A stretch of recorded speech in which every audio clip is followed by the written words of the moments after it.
A motion by Rowan Cecil and a second by Michael Fortune. Was that you, Michael? Yes. Okay. Any further discussion? All in favor? Aye. Aye. Any opposed? Aye. Oh, Aye. you're opposed? Opposed. I'm sorry. I'm having a You- problem with technology. I'm for the accepting of the minutes. Okay. Thank you. All right, thank you. We'll now open this segment for public comment. Anyone who wishes to express their views on issues within the commission's jurisdiction.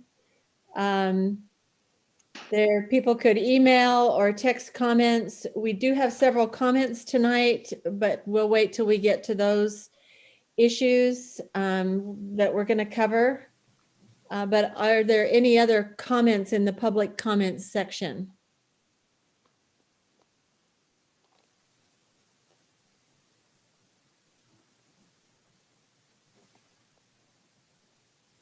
Kathleen, I don't have any comments that aren't related to the public hearing. Okay. Kathleen, I do have one question that somebody asked about whether there was agenda for tonight. There is. It should be published on the site and then public meeting notice. But I can throw that up if you decide you want to have it on screen as well. So Have the agenda on the screen?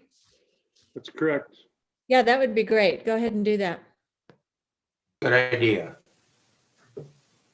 Otherwise, we're looking at your cartoon figure. Can you see it? Yes. Okay, good.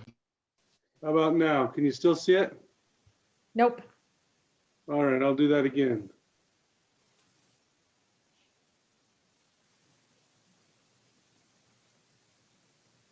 All right, how about now? Okay. Yep, I can see it. Okay. Yep. I have All it. right. This is Bob. It's just disconcerting that I can't scroll my very own self.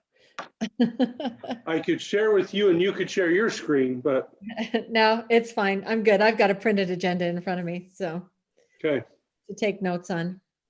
Okay, we'll go ahead and close the public comment since there don't seem to be any at this time. So right now we have, who do we have here for the transportation master plan? Who's going to give us that report? I believe Scott Shea should be on. Is he on? I have to look to see. I did not see his name earlier. I've got Vince and Randy. Well, let's go to the Park Trail and Recreation then, because they're here. Okay. So Vince, are you going to do it? I think we both, Maybe. well, I There think we go. it's on as well. Okay. So, yeah. So I'm Vince Alcott. I'm with MHT Architects. Do you want me to turn my video on here for this too, or no? I can stop the sharing and I can let you share. Yeah, Okay. Vince, why don't you turn your camera on? Okay. Yeah, turn on your video once you're here. Yep. And then I will. So I'm Vince Alcott. I'm with MHT Architects, and we were hired by Providence City to do a parks, trails, and recreation plan for the city, and we're in the process of doing that. And we're just here to present to you where we are at on this and to get your input. I'm going to share my screen.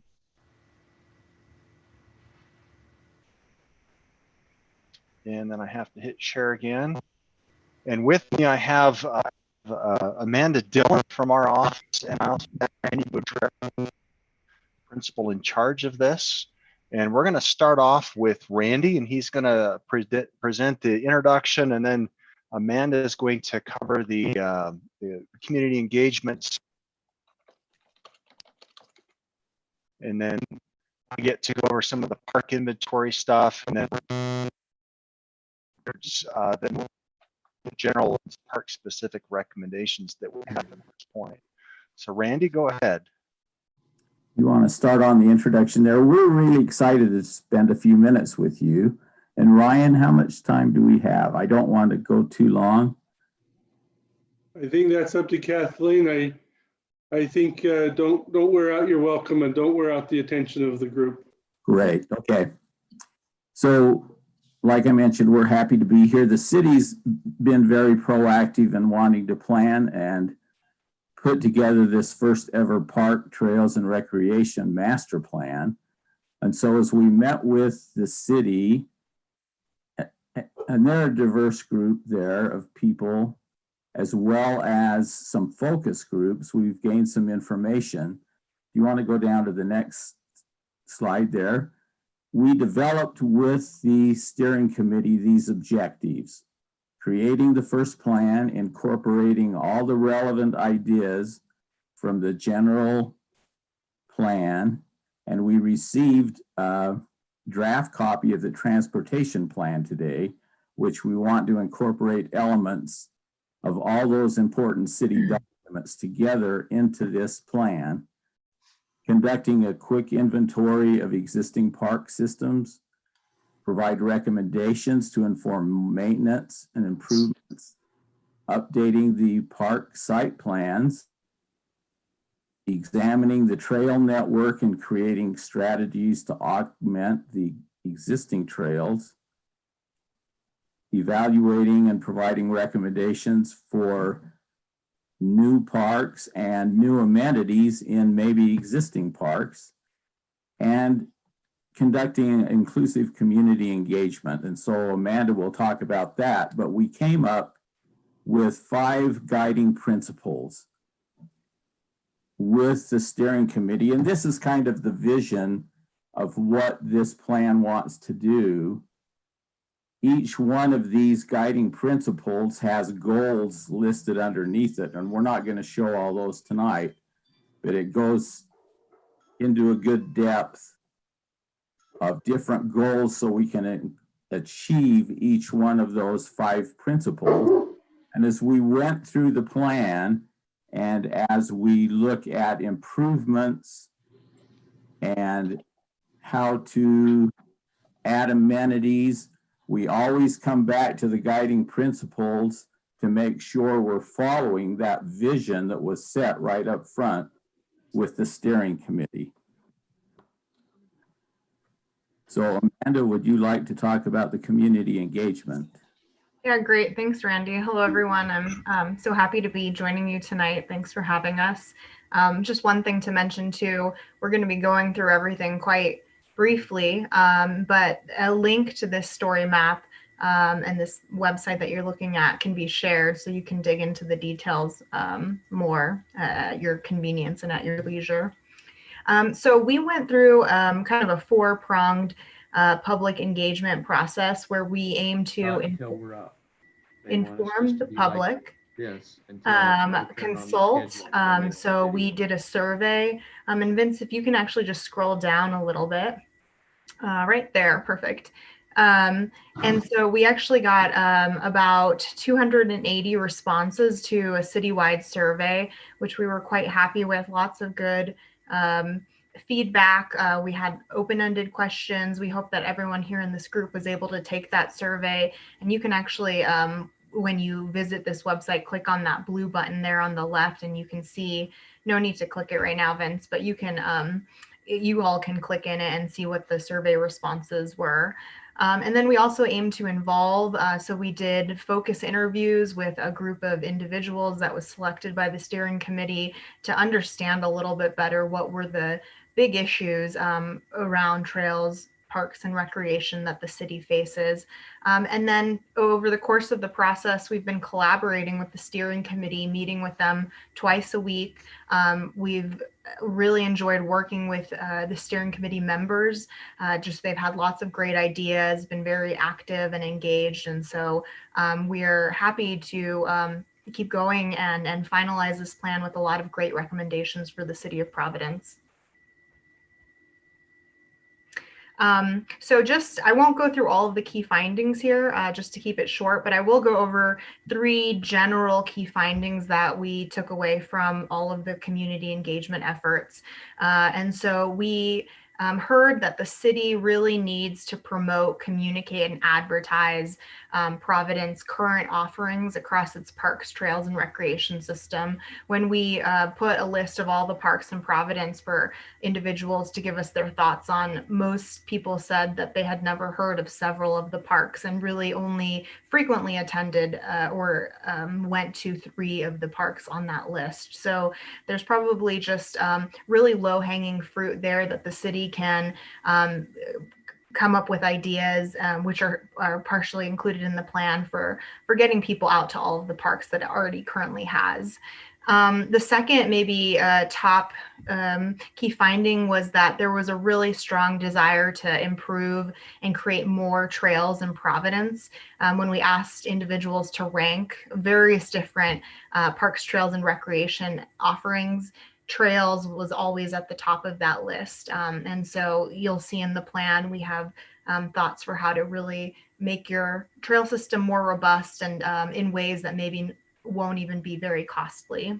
And then third, we asked individuals to rank and prioritize these 3 ideas. Should the city, if they have a limited budget, which all cities do, acquire more trail or parkland, improve and add amenities and maintain facilities, and they ranked them in that order. So individuals thought, since Providence is developing so quickly right now, it's going to be really important that the city try to acquire more land so that that area is preserved as open space, green space for future residents and current residents.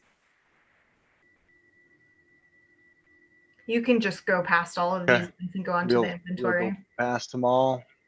And all right. So this next part is the parks inventory portion of this. And so we went around and we looked at all of the parks that are in the city, different open spaces. There's basically, trying to remember, there's 11 basic parks. There's a couple of open spaces. When you go in to look at this document, you'll be able to find that you will be able to click on each of the different buttons, which will take you to each individual park. It will tell you basic amenities that are in the park, and then also how big it is. And so we've gone to each and every park, and we've looked at all of those. One of the other things that we've looked at is the population and the demographic of the city. The population is about 8,000 people, and we're estimating that there's going to be an annual growth rate of 1.8% over the next 10 years. By 2030, there will be about 9,600 people in the city. And then we've also come up with other just income and age-related statistics that go with that. What we have then is we have park standards. And so the National Recreation Park and Park Association had a set of standards, and they announced last year that they would not be updating those standards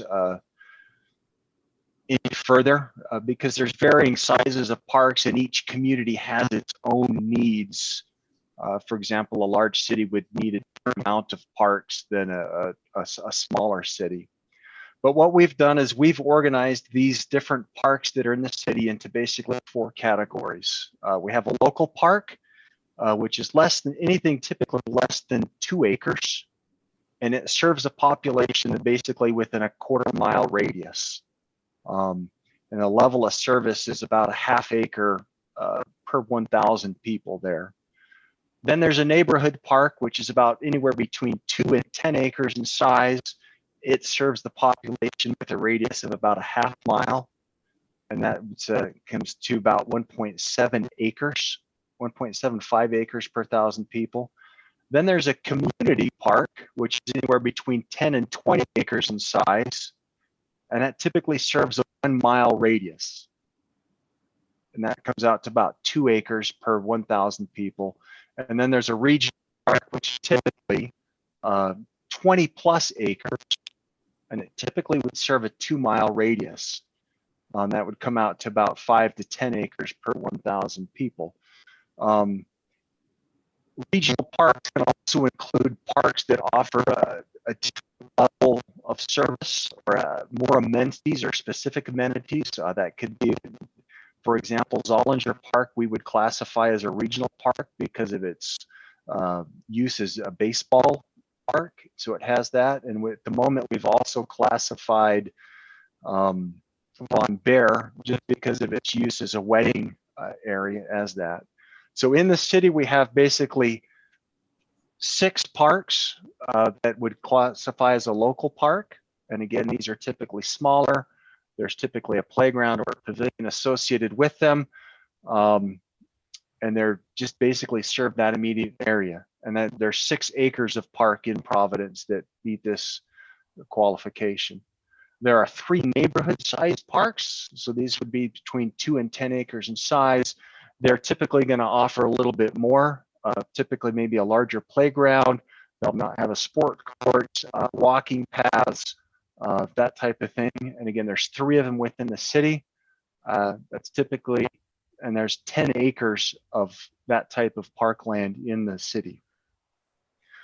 Community parks would be next. These typically, again, 10 to 20 acres. They're going to have bigger amenities, typically larger pavilions, sports fields that are associated with them. At the moment, we aren't classifying any community-sized parks in there because Von Bear and Zollinger, even though they would fall in that land classification, we would qualify them as a regional park due to their usage. So these are typically larger parks, sports complexes, aquatic facilities, splash pads, and much larger facilities and more of them. When we got done with all this and we assigned the radius to all of the different parks, you can see where the park service areas are on here. And again, it shows us that we do have deficiencies in the south end of town and up in the northeast corner. Amanda, you want to talk about the levels of service here? Sure. So Vince kind of went over, the NRPA standards. And so we looked at, for your population, what are the ratios of park acres to 1,000 people? And so we found that currently Providence has 0.75 park acres per 1,000, 1.25 neighborhood acres per 1,000, and then 3.7 regional park acres, which are Zollinger and Von Bear per 1,000, giving you all a total LOS, as we call it, of 5.7 system-wide acres per 1,000 people. And so that number will come into play as you all put together your impact fee and facilities plan. And that will be a number that will be important in terms of how much impact fees can be spent. The final document will have a whole chapter on that. We've worked with Zions Bank Public Finance, Susie Becker, to help us put that together. And so that'll have some guidelines for how you want to think about impact fees. Can you show the chart that shows how we stack up against the other communities in this area? I'm not sure if we have that here, but we can make sure to email it to the group after, if that's okay. Just off in the middle. Yeah, you all are in the middle. Yes. Millville's, I think, at the top end with like about 8 acres. Logan, we think, is close to 4, but that's probably because a lot of their parks are owned by maybe the county, and so they've got actually fewer city-owned parks. But yeah, exactly right, Kathleen. You all are in the middle. Okay, thank you. So the next thing we looked at was the trail condition. And Danny is not with us here today. But these are the existing trails that are in here. You have the Bonneville Trail up on along the mountain bench there, and then you have some others here that are further down in the city. This would be the Von Bear Park. There's a couple of shorter trails, so there's not too many trails. We did look at some of the trail standards, and there is no authoritative source that defines all those trails. These trails are very much a build it and they will come. Again, as the survey made note, is that all of the trails were very high in all of the surveys, and incentive the people to have more trails. There's a whole bunch of different things in here as we get into trail standards and how they connect. There's some justifications for multi-use trails, different things that they provide. They increase property values, they drive tourism, they create jobs, things like that. So there's two different types of trails. There's a shared youth path, which is typically paved. They're dedicated paved pathways. They typically accommodate cyclists and pedestrians, and these are typically separated from the roadways. They're typically 10 to 12 feet wide, and they're typically paved. The other one is we have what are called roadside paths, and these are paved. And again, these are shared typically with the road. So they're right there with the road, and these are very easy to add on to cities, especially if they have wide streets. And you can see there's some construction costs associated with that. The third one here then, of course, is a natural surface trail.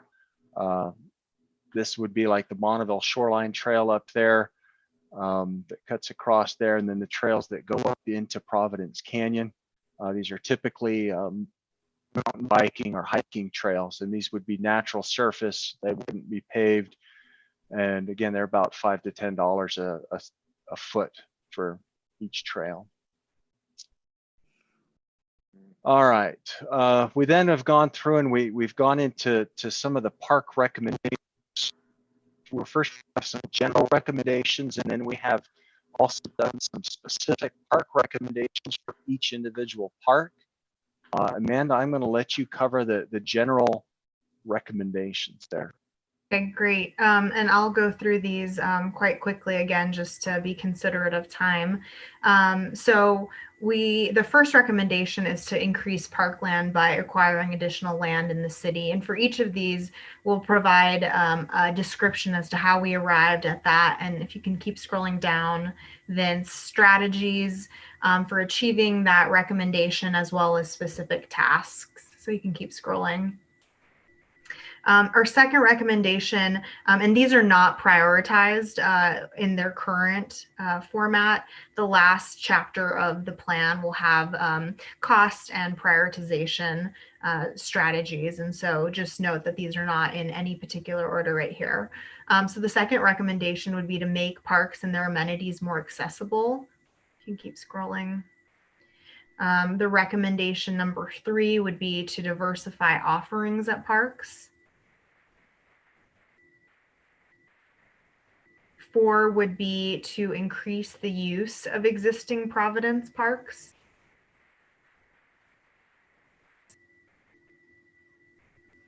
5 would be to create more space for large gatherings in the parks. And some of these strategies, implementation of them would require the city to increase its current parkland. There might not be enough space to have all of these in the current space the city has. So recommendation number 6 would be to increase human resources dedicated to maintaining the city's parks.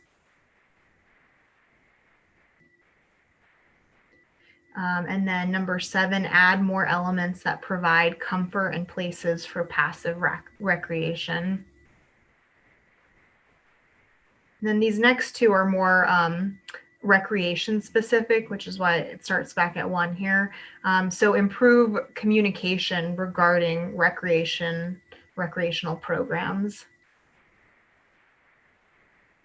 And second, just to add more all age, all ability, family appropriate recreation programming and events.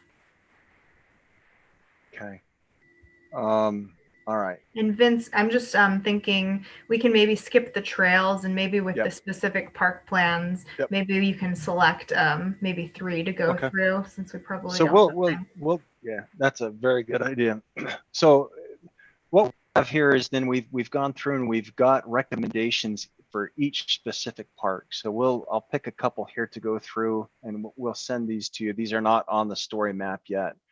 So Brager Park is one of the park. We'll start with Brager. It's on the east end of town, kind of up in the benches, not all the way. fairly small park. Right now it's got an existing tennis court. It has a little pavilion. It has a playground.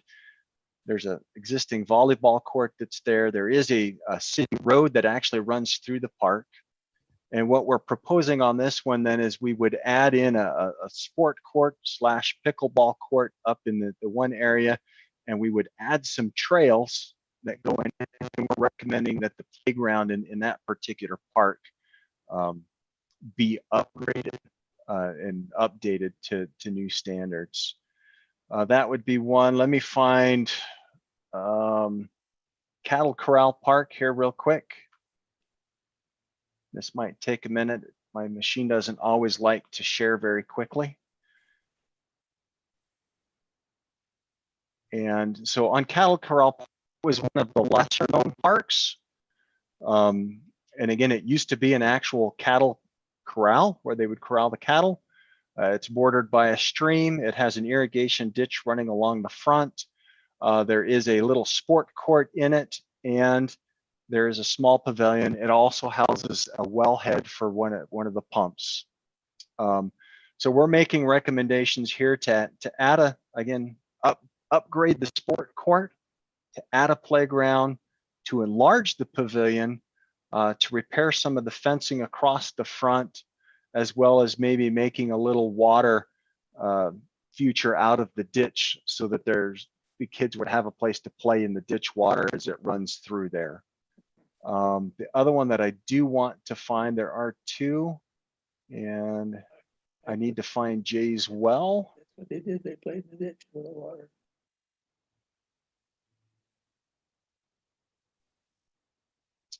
So this is Jay's Well. So out of all of the survey, this one got the most comments, and they were not positive comments. Of course, this is an existing wellhead with a pump. There is an existing trail that runs through the park.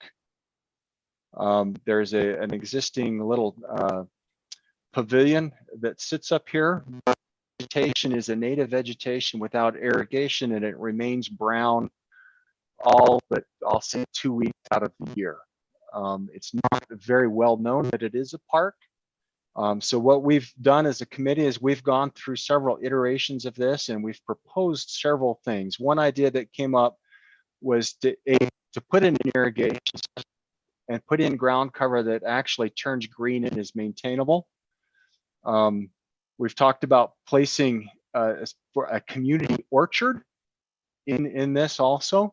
And then also what we're calling I'll call it a playground that's actually just made up of larger boulders that kids could come and sit on, or they can, little kids can crawl up. Nothing that's high or is going to break any necks or anything like that, but someplace where kids can come and play, along with having some fitness equipment in there for the people who do come and do walk around that path. We have heard that this path is used for exercise. And the last one that I'd like to cover really quick is Zollinger Park. If I can find it. And I cover this one because we are recommending certain parks, if possible, we'd like to explore the possibility of acquiring adjacent land. And again, I have no idea if the property owners are available for this, but it is one of the recommendations that we explore the possibility. We've also have a recommendation that there be a path put in from the east side of the park over to the west side of the park.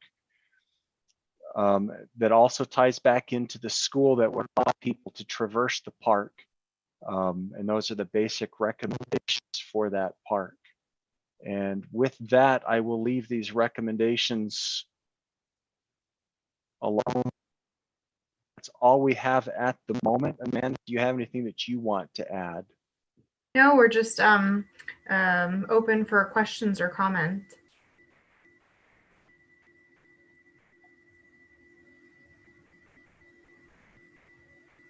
This is Brian. How close is the plan to being reality? Is it a couple weeks or another year? Do you want to answer, Amanda, or do you want me to? Oh, sure. Well, we can maybe both answer. We met with our steering committee today and actually went through a proposed closeout plan. And so what we're looking at is finalizing the plan with a period of about 3 weeks of public comment and taking it to the city council at its first city council meeting of 2021, if there's room on the agenda. So a few months. Thank you. Obviously, Brian, it'd be a few months to adopt the plan, but to implement it takes 5 to 7 years to implement a plan like this on some of those things. So although it may be adopted, keep in mind it is a long-term, it's still a long-term plan to implement any of the items that still have to go through budgeting and finding some of those things. So it's a Understand. roadmap, but it's not there yet. Yep. But it can't be used at this point, but when it's completed in the next few months, then it should be usable. Yes.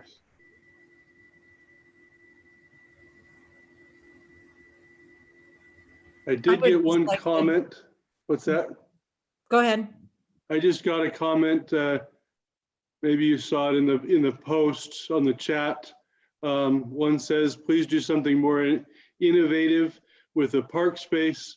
No more boring playgrounds. Kids don't like them as they're designed. Obviously, when you observe their play habits, park hour is an Parkour. I think parkour is what it's kind of where Okay. kids jump onto different tables and different things. Walls and buildings, Ryan. I'm Walls not and familiar with buildings. that one, but okay, maybe that's kind of with our rocks that we're talking about. Yeah. Is an excellent option for kids, better for health, free play and creativity.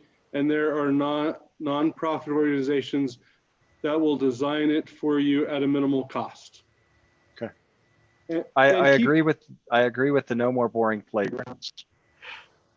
I think there are some kids that still like playgrounds, but there is an age group for that.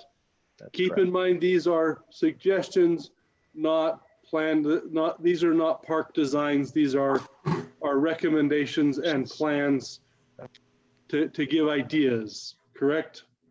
Oh Yes. yeah, this is great. We appreciate it. It looks like the person just pasted a link, so we'll definitely check out what this has to offer, because as one of the guiding principles of the document is to provide diverse offerings, and this looks quite diverse. Well, it goes to the thing that Carrie was talking about today, where her kids go right to the buildings to climb on the roof. Yeah, So- that's right. But we don't recommend that. That is not part of the recommendation here. It was just an observation. Well, thank you, Vince and Amanda and Randy. Thank you for presenting that. And I think you hit the highlights. And of course, everyone will have an opportunity to go through the whole thing. I would suggest that you go through and read through and look at the recommendations for each of the parks. And as Ryan said, it's going to take a while to do that, but we're also in the process of prioritizing which things we would want to do first for greatest impact, but maybe minimal cost to the city. And Okay. some of the ideas we'll be able to accomplish and some we will not. That's correct. Okay, thank you very much. Okay. Do we have, Scott, are you here for the master plan for transportation? Yes, I am. I apologize that I being a couple minutes late. I'm glad No that problem. we We'll could go ahead and- rearrange that. And you're from CRS?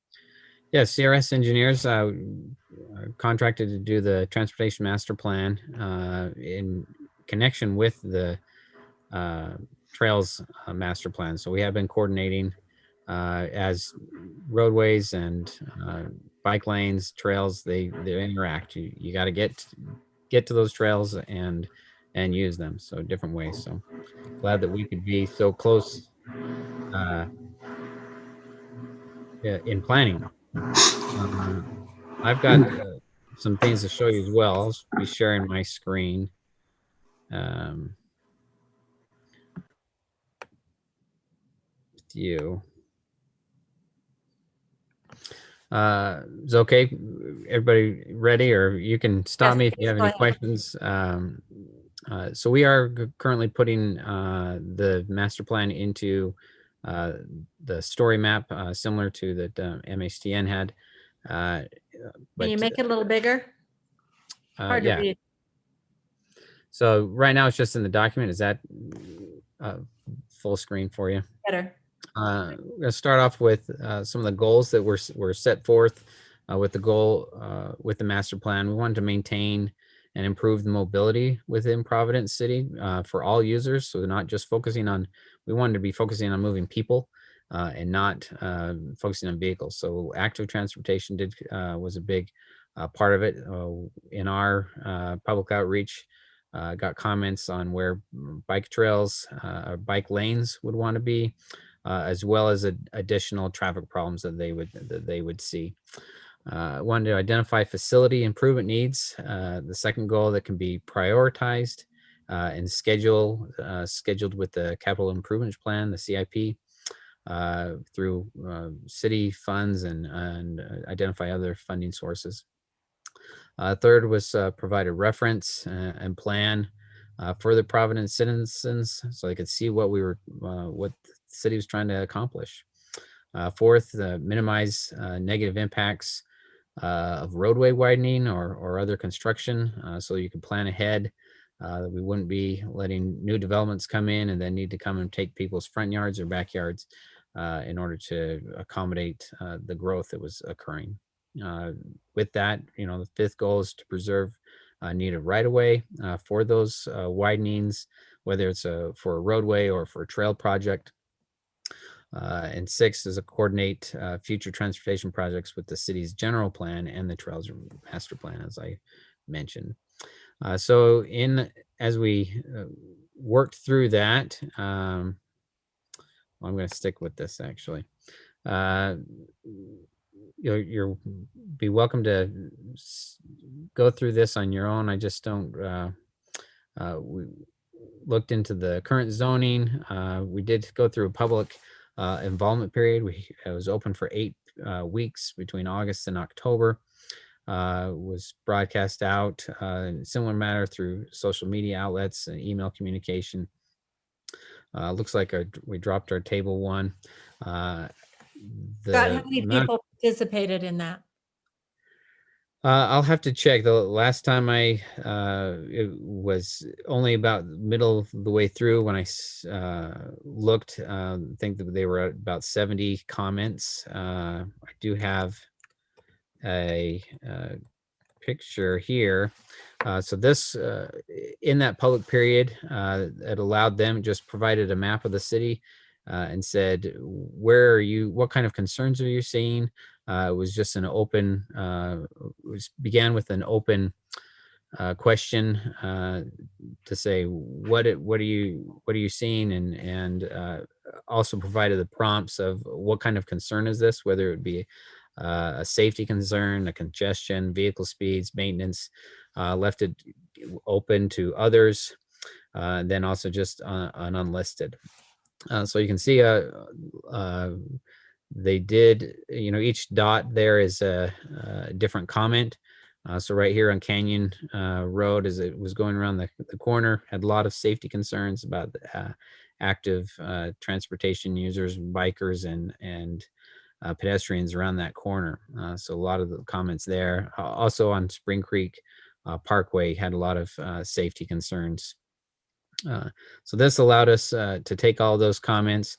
We did go to the city council as well as to city staff to get their public input, or to get their input and pull it in together to say, we want to make sure we're addressing all of the known concerns that we can in this master plan. So we were looking first 5 years out, what are some immediate needs, looking at 10 years out, and then ultimately 30 years out, so we can plan long range for the city. So those were, took those survey results, some of those comments, whether those were grouped here, on Spring Creek Parkway, speeding from the East Bench. So we came up with different recommendations to provide traffic calming in the aspects of, narrower lanes, adding bike lanes, curb extensions along Spring Creek Parkway, particularly at intersections and mid-block crossings where possible.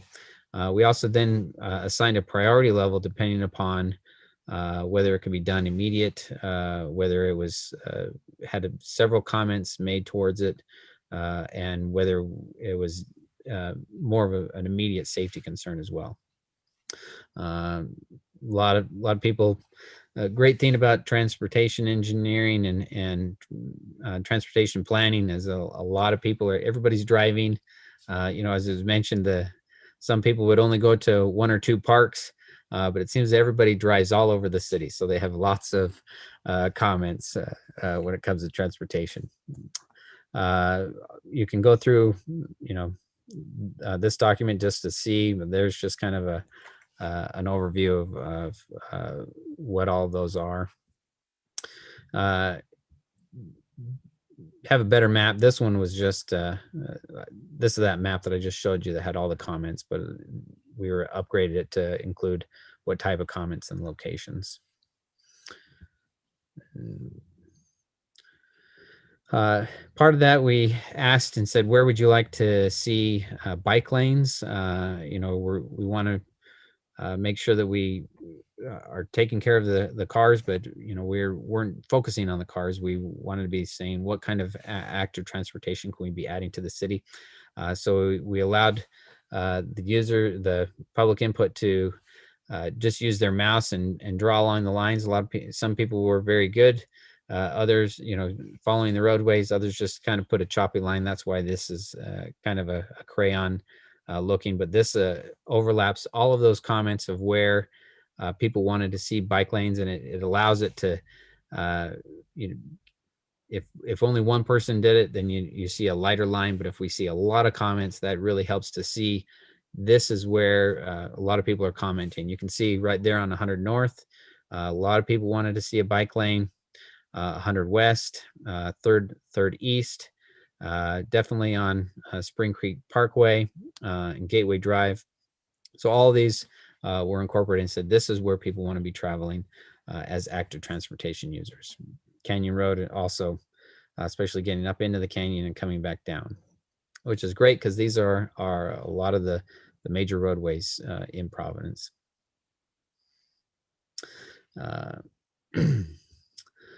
So with that, we wanted to, have different types of mobile and active transportation design.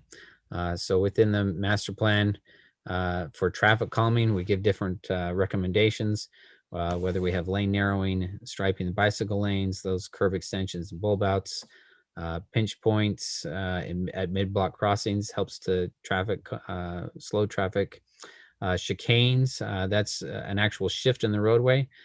So if you can add extra curves so that people will slow down through them.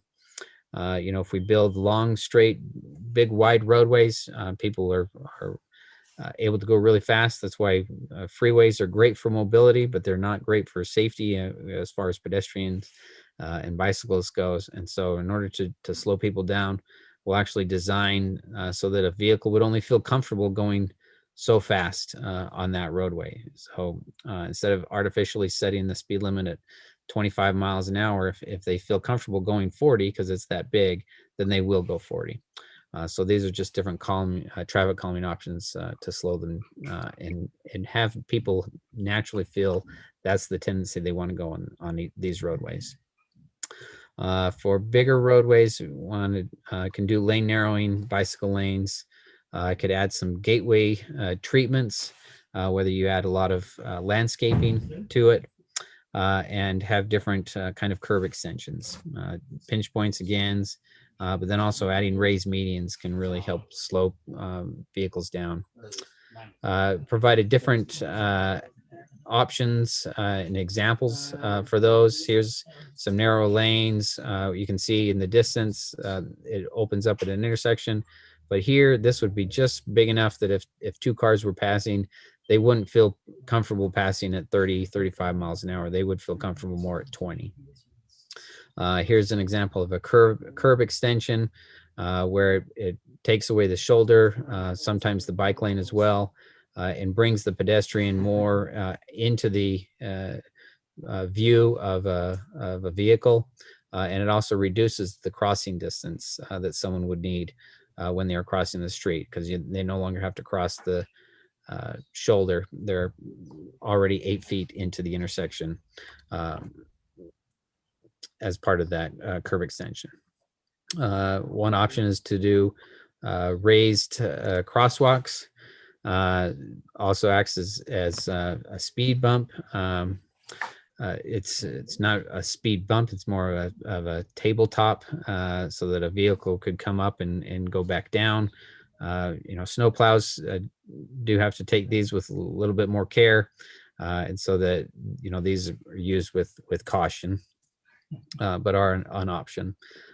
Raised median, this one has a raised median with a crosswalk going through the middle. This is a mid block or a crossing, can be used as a pinch point too, meaning that the cars coming through don't feel that the road is wide the entire distance, and they have to pinch down and pay closer attention and go a little bit slower at these locations. Here's another mid-block crossing, but it raises the whole intersection and going through a median. And then don't actually need to have that raised, but you can have a pedestrian refuge island in the middle. So this has both the curb extensions, the center median, which really for a pedestrian, they only have to cross 10 feet at a time, and increases the safety for those pedestrians and slows vehicles down. So we did have a lot of comments from the public input about concerns with speeding. And so wanted to provide plenty of options. Here's chicanes where it would jog the roadway. These are smaller chicanes, for a residential street. Larger streets, you'd want to have larger chicanes crossing back and forth. As far as bicycle infrastructure, there are different types of cyclists. You have the confident, the acronym is a MAMIL, middle-aged man in Lycra, MAMIL, so that they're going to go wherever they're going to go, and they don't necessarily need to have a bike lane. So those are the strong and fearless, as you can see in a number 1. But then there are a lot of other additional users. We have enthused and confident, you have interested but concerned, and then of course the no way, no how, you're not going to get me on a bicycle. And so if we can get more, there are a lot of people that are in this interested but concerned, and also enthused. They're willing to go out, but they're not willing to go on roadways. So 60% of the adults fall in that interested but concerned, and so we want to be including more plans, more items in the plan that will get more people to ride if we can provide some infrastructure that would fit their needs. So in order to do that, there's different, they call it an traffic stress. So an LTS, level of traffic stress, 1, 2, 3, and 4, where 1 is very low, 2, 3, and 4 increasing in traffic. So you wouldn't, an LTS 4 would be like biking on Highway 165 or on Gateway Drive if there wasn't a bike lane. And so we want to add some different bike lane types. So in order to get to an LTS 3, you'd add a Shero lane, which is just a normal vehicle lane that you would just paint information on in the lane saying, yes, bicycles can use this space with the vehicles. You can add a striped bicycle lane, so that'd be using the shoulder. That's creating an LTS 2 or 3. So those are more of the enthused. LTS 3 is strong and confident, in order to get to a 201, you'd add buffered bike lanes to help, add some confidence. And if you really wanted to help, the moms out with their kids, help them feel confident and feel safe, you have the protected and a separated bike lane, so that there's no way that the vehicles are completely separated and will not be entering the spaces of bicycles. So that will get you an LTS1. So those, we've got some examples. Here's a Shero downtown where it actually has the green paint. It's fading a little bit in this picture, but it helps create just a shared space between vehicles and bicycles. Here's a striped bike lane, example in North Logan, where it's just off to the side and in the shoulder. You get to a buffered bike lane where it's still in the shoulder, but it's not directly against the traveled lanes. Add some confidence. And then you have the completely protected and separated bike lanes. There's Third South and Salt Lake. So lots of opportunities. We said, okay, what do we have existing, and where are we going from there? So existing conditions, this Providence is in charge of submitting the functional classification. Sorry, I was had a moment's lapse there. So this is the current functional classification as defined by UDOT, which means just what kind of roadways you want to are part of the city, where local roads aren't specifically classified. They're with UDOT, but minor collectors, they're in yellow. Major collectors are in purple. Green is the minor arterial, and then major principal arterial are freeways. So within Providence, there are a couple minor collectors, major collectors, and Main Street is the minor arterial, along with 100 North and 100 West as it goes up into River Heights is a minor arterial. So we wanted to update these that will help with or update the functional classification. So I'm going to go back to this. So we added a few additional minor collectors within Providence. Part of that is, the major collector of Spring Creek Parkway has not been included. So we want to add that to the UDOT classification, and also get Canyon Road all the way up into the canyon. 100 South, as it will be a minor collector. 300 South, as it gets all the way out to 165, will be a major collector. And then also the major collectors and minor arterials will be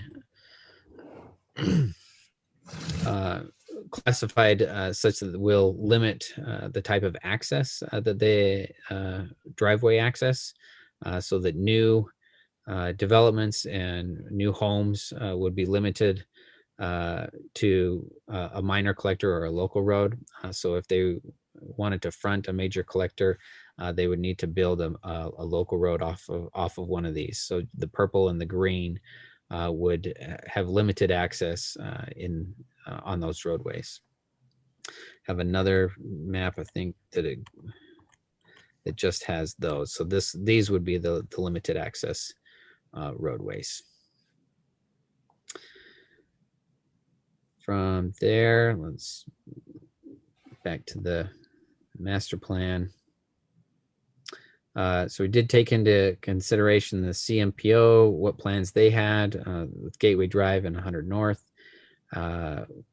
coordinating with Jeff Gilbert. We had data collection of current roadway conditions, the type of vehicles or the number of vehicles at each of these locations. Providence is collecting data there. We added some. Here's a KML that has those locations. So each of these yellow pins are where our data collection points. So for traffic modeling, we took all of that data and said, well, in the next 5, 10, and 30 years, what will happen to the traffic in each of these areas so that we can address those. So we looked at the transportation analysis zones, the TAZs, and said, how much developable land is in each of those, and if we developed them at about 3.5 houses per acre, whether or not you stay true to that, and how many additional trips would be created, where would they go in the morning, and how would they come back in the evening to get those peak hour commuter times. So we put all of those in. Here's the TAZs. The blue line there is the bus routes, and here are where vehicles would be coming and going from the different areas. So the balls are just saying, here's a group of vehicles would be coming from this direction, and then it spreads out into the city going towards the other TAZs. And so this helps us analyze, where heavy vehicles would be expected over the next 10 and 30 years. So we put all that into a synchro model and looked at the level of service. Wanted to maintain a level of service C or better. We would allow D and E if it was just a minor case. So that we'll get to recommendations for those in just a minute, but wanted to also look at the street cross section. So one of the goals was to coordinate with the general plan. So table 6 here is showing Providence has a residential minimum asphalt width of 30 feet. A general purpose residential lane has 37 feet of asphalt with 66 feet of right of way. Same curb gutter, park strip, and sidewalk remain. Commercial is 49 feet of asphalt, and then a major arterial is 66 feet. So wanted to provide some different ideas of how that would look. So this is a 30 feet of asphalt in a residential area. If you had parking on both sides, you'd end up with a 9-foot travel lane. A lot of lanes are 12 feet, but in the 9 feet in a residential is an okay is an acceptable standard in transportation engineering. 6 feet is a little thin for parking lanes. That does allow whether you have offset parking on one side or not, or at different segments, or parking on both sides is actually a nice traffic calming option. You would put this in a residential area where you wouldn't expect to have a lot of vehicles that would pass each other at the same time. So small residential local roads. Or very small vehicles. Or very small vehicles, yes. We can't fit 4 regular sized trucks, but these are cars, and he has represented them as cars. So we appreciate his experience in the type of car he drives. I won't name it here. I do have a white Prius, but I do have also a white minivan, so I do know a larger vehicle. It's not quite an F-350, but aware that this space is on a residential street. It would be tight to have 2 cars parked on both sides of the street and have 2 cars passing, but that it wouldn't happen very often in a residential area. And if it does, it actually is a great traffic calming, as I mentioned. Another option. Slow traffic down tremendously. It will, yes. And some of those, we did get comments back that they're the narrow lanes and that we can't pass another vehicle and we have to slow down. And I said, well, you're in a residential street. I'm glad that you're slowing down. That's the purpose and the goal. Another use of that 30 feet, have 2 9-foot lanes, but also be able to add a bike lanes. I've got them depicted on the same side of the street here. This would still allow a snowplow to go down, a 10-foot wide with a bollard depicted here, but this could be a great way to use existing asphalt space so that vehicles could use here. It would limit parking on those type of streets. These would be kind of a limited use. Going a little bit wider, 37. Here's a 30 feet with bike lanes on each side. If we go to 37 feet, you can add parking. That does give you a little more space. Keeps you 10-foot lanes and a 5-foot bike lane. These would be just a striped bike lane because there's not a buffer there. Can do a bike I would lane just there. clarify, Scott, that the number of people is just a part of the program, not an actual. We think there will be more than 0 people on 5 foot. And these are yes. just kind of examples from the program. These aren't necessarily part of the study. Correct. Yeah. So a 5-foot sidewalk, it's still people are able to go down. Just as a recommendation, they like to see 6-foot sidewalks, but it's not required. So that was just why it goes to 0.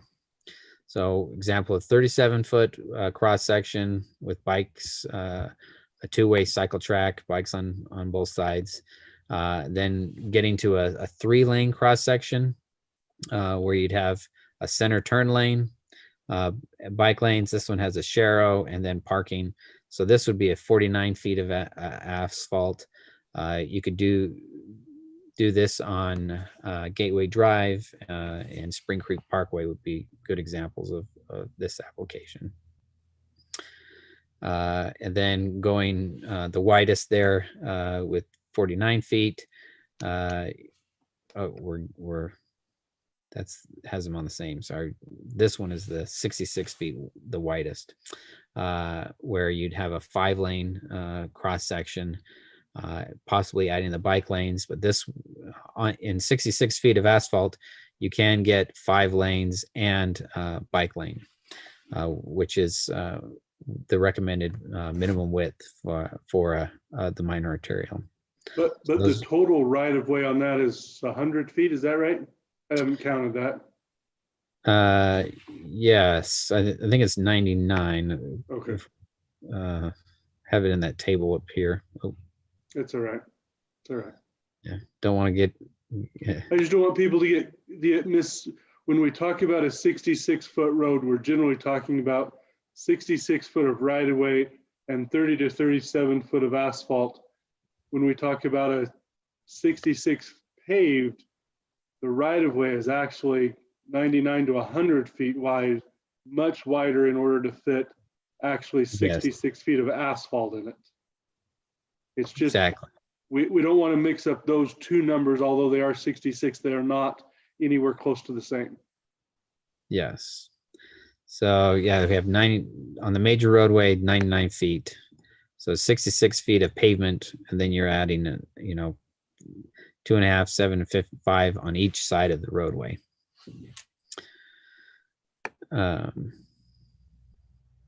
So some recommendations, we can go to,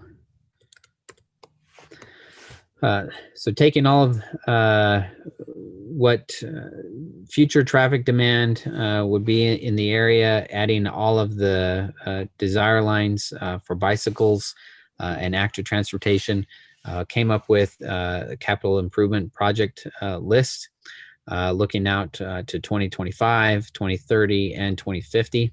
We're still gathering cost estimates for some of these. If they were easy to implement, they were put first, or if they were safety issues, they were brought higher. So that this list does recommend them by order of preference, where we go through the 2025, then we go to 2030, and then 2050. At different times, the 2030 analysis is carried on, and we don't need any additional for 2050, and other times that it would need additional work, such as at Golf Course Road and Spring Creek Parkway. First, we'd add a two-way stop control on Spring Creek, letting golf course run free. But then by 2050, recommending having a roundabout at that intersection. A lot of these do want part of the public involvement asked whether it was preferred to do a roundabout or intersection, and roundabouts were definitely the overwhelmed preference, which is great. Long-term maintenance wise, roundabouts do cost a little bit more to implement off the beginning versus a signal, but all of our recommendations are either roundabout or stop controlled. There is a couple locations where a roundabout would be prevents it from going to a level service D or E, which would still be acceptable. To give a context for that, level service D and E is when you'd have to wait about 30 seconds on average or more to go through that intersection. It's 35 seconds goes from E to an F, and so if you're waiting, if on average the average vehicle waits 35 seconds, then that intersection is failing. So we were trying to keep it at about 25 seconds delay or less at each intersection. I have a. Oh, did I lose?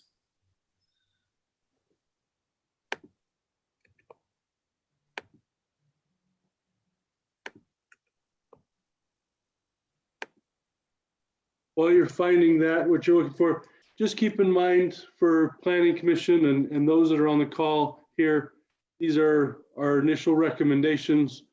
We would look for your input. We still have a 30-day to plus public comment period, right, Scott? Correct. So yes. Comment. So there might be things that adjust. This is draft. This is an adoption. So keep that in mind as we move forward. If you have suggestions or comments, we are open to those suggestions and comments, and we are looking for that continue the public comment and evaluations. So anyway, Ryan, how would they do that? How would they make public comment? Where do they go to do that? They can send that to myself, or they could send it to our engineer Max, or they can send it directly to Scott. That's northeast, right about there. Correct? Yes. Yep. So And those our three choices. Yep. And our original post for public comment is still open if you wanted to see what those were. And that's on the city website, correct? Yes, correct. Okay. So they are date specified. So anything, up to a certain point, we would pull people were continuing to add comments. Here's the finalized, well, not finalized. Here's a depiction of all of those recommendations, where the circles would be some kind of intersection improvement project. A lot of them being roundabouts. Some minor roads are just a change in the signage. So either changing which roadway is stopped or going to a four-way stop.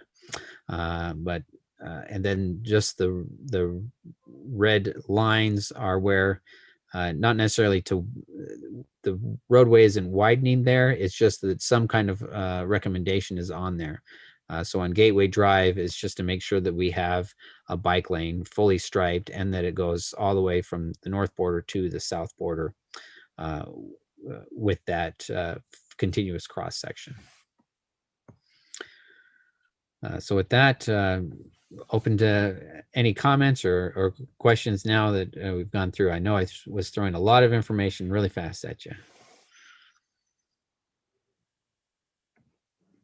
Scott, I didn't see anything about the current bus usage. Do you have on your research? Are you checking for how much the bus is being used currently and how much you expect it to be used, by 2050? We are just going off of the CMPO's use. So we did look at what the current routes are. We haven't don't have anything in there as far as changing those routes. Just trying to scroll up to show. Of course, when you're on the spot, you don't necessarily, you might have missed it. So you don't have information on ridership? I do not have any information on ownership or ridership, just the bus routes. Oh, it's going to get.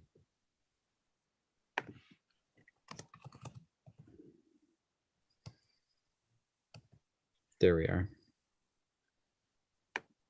So just in those blue, that's that would be something that whether that would need to be, I would beg the question, would you like to see more bus routes, or are you mostly concerned about ridership? I'm concerned about the buses being empty and that extra traffic, that extra commercial traffic that's going through downtown. Okay. Next question was, did you take into account any maintenance, long-term maintenance, or is that left up to the current staff to worry about? Yeah, this one's mostly looking at capital improvements, and we did get a lot of comments about maintenance suggestions, but that would be a separate maintenance scheduling plan. So it wouldn't be what additional projects we need. It would be maintaining. So that's would be a separate project. Okay.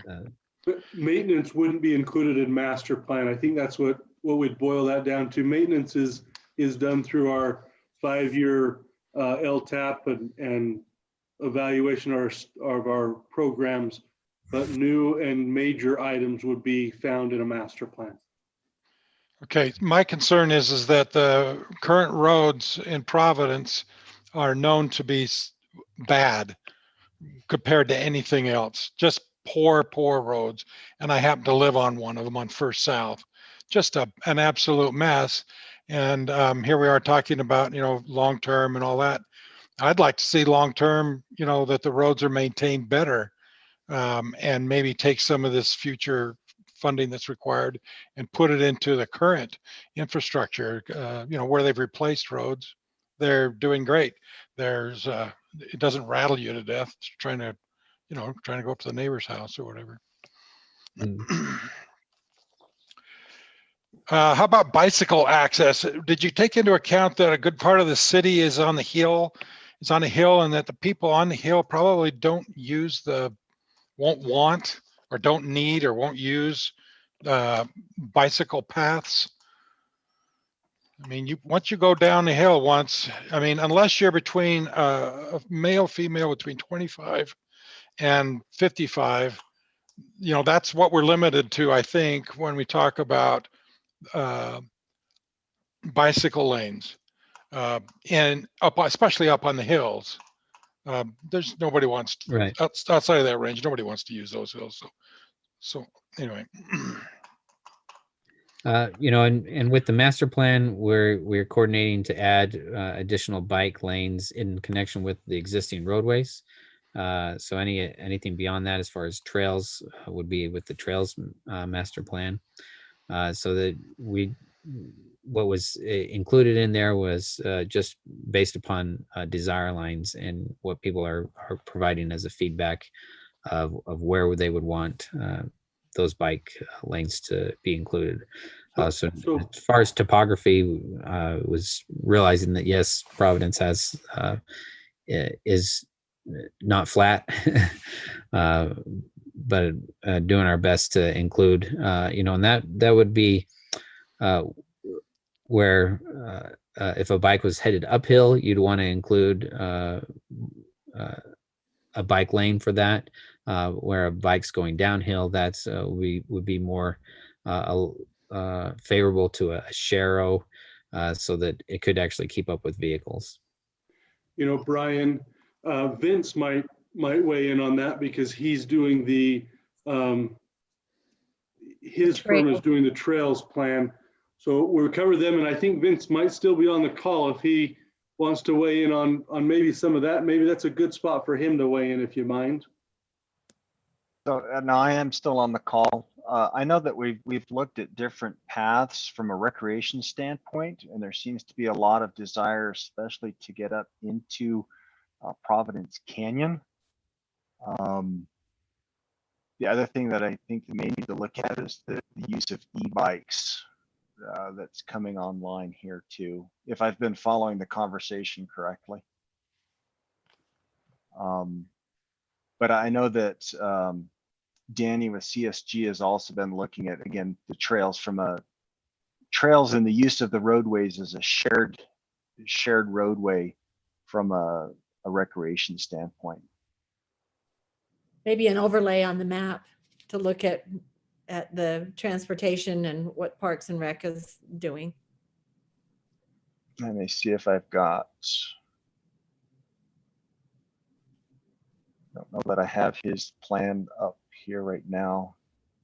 They're very similar, the major roads. I know he was looking at some.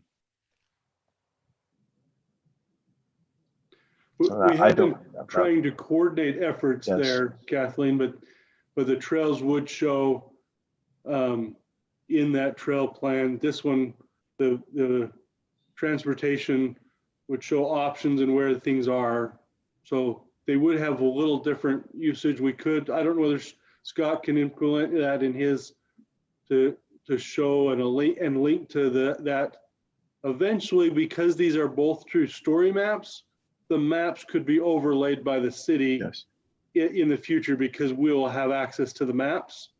We will actually be able to overlay them. So in other applications, we could do that. Brian, back to you. I'm sorry. I just wanted to get your questions answered. No, that's it. I just had the 3 concerns about transportation. Thank you. Okay, Scott, if we don't have any additional comments, we'll go ahead and end that part of it. Thank you for your report. This will be presented to the council when in December? Yes. We're wanted to give them a week, and I think that deadline we'd have to get them to tomorrow, but we've got some things, so I think it will be December. Yes. Okay. Most likely December. We'll see how that is so that we can refine. And again, the public comment, we're definitely interested in what the public has to say. So we want to have that as well and give plenty of time for that. Tell your neighbors and friends to get on there and fill it out, because now's the time to do it. Yep, exactly. Okay, thank you, Scott. Appreciate your time. We'll now close that part of it and go to a public hearing. This public hearing is to provide an opportunity for anyone interested in comment on a proposal to assign a multifamily medium zone to parcel number 02-096-0035 before the Planning Commission, before they make a recommendation. The parcel is located in the general area of 580 West, 300 South, contains approximately 5.51 acres, and is part of an annexation petition. We've had several comments on this. They've been emailed and texted, and we have some people here live to do that, to make comment as well. So with the public hearing open, we'll open that up for people to speak. Also, I just need to make note in this meeting that Joe Chambers has joined us. So we now have 6 members of the Planning Commission available. So I think, Brian, that drops you down to a non-voting member. Okay. Okay. So Scarlett, is there anything that you want to say about this before we have people? Do you want to read the letters? Do you want me to read the letters? How do we proceed? I will just make the comment that all of the letters have been emailed, that I've received either through email or text. All of the comments have been forwarded on to the Planning Commission. The last one would have been about 6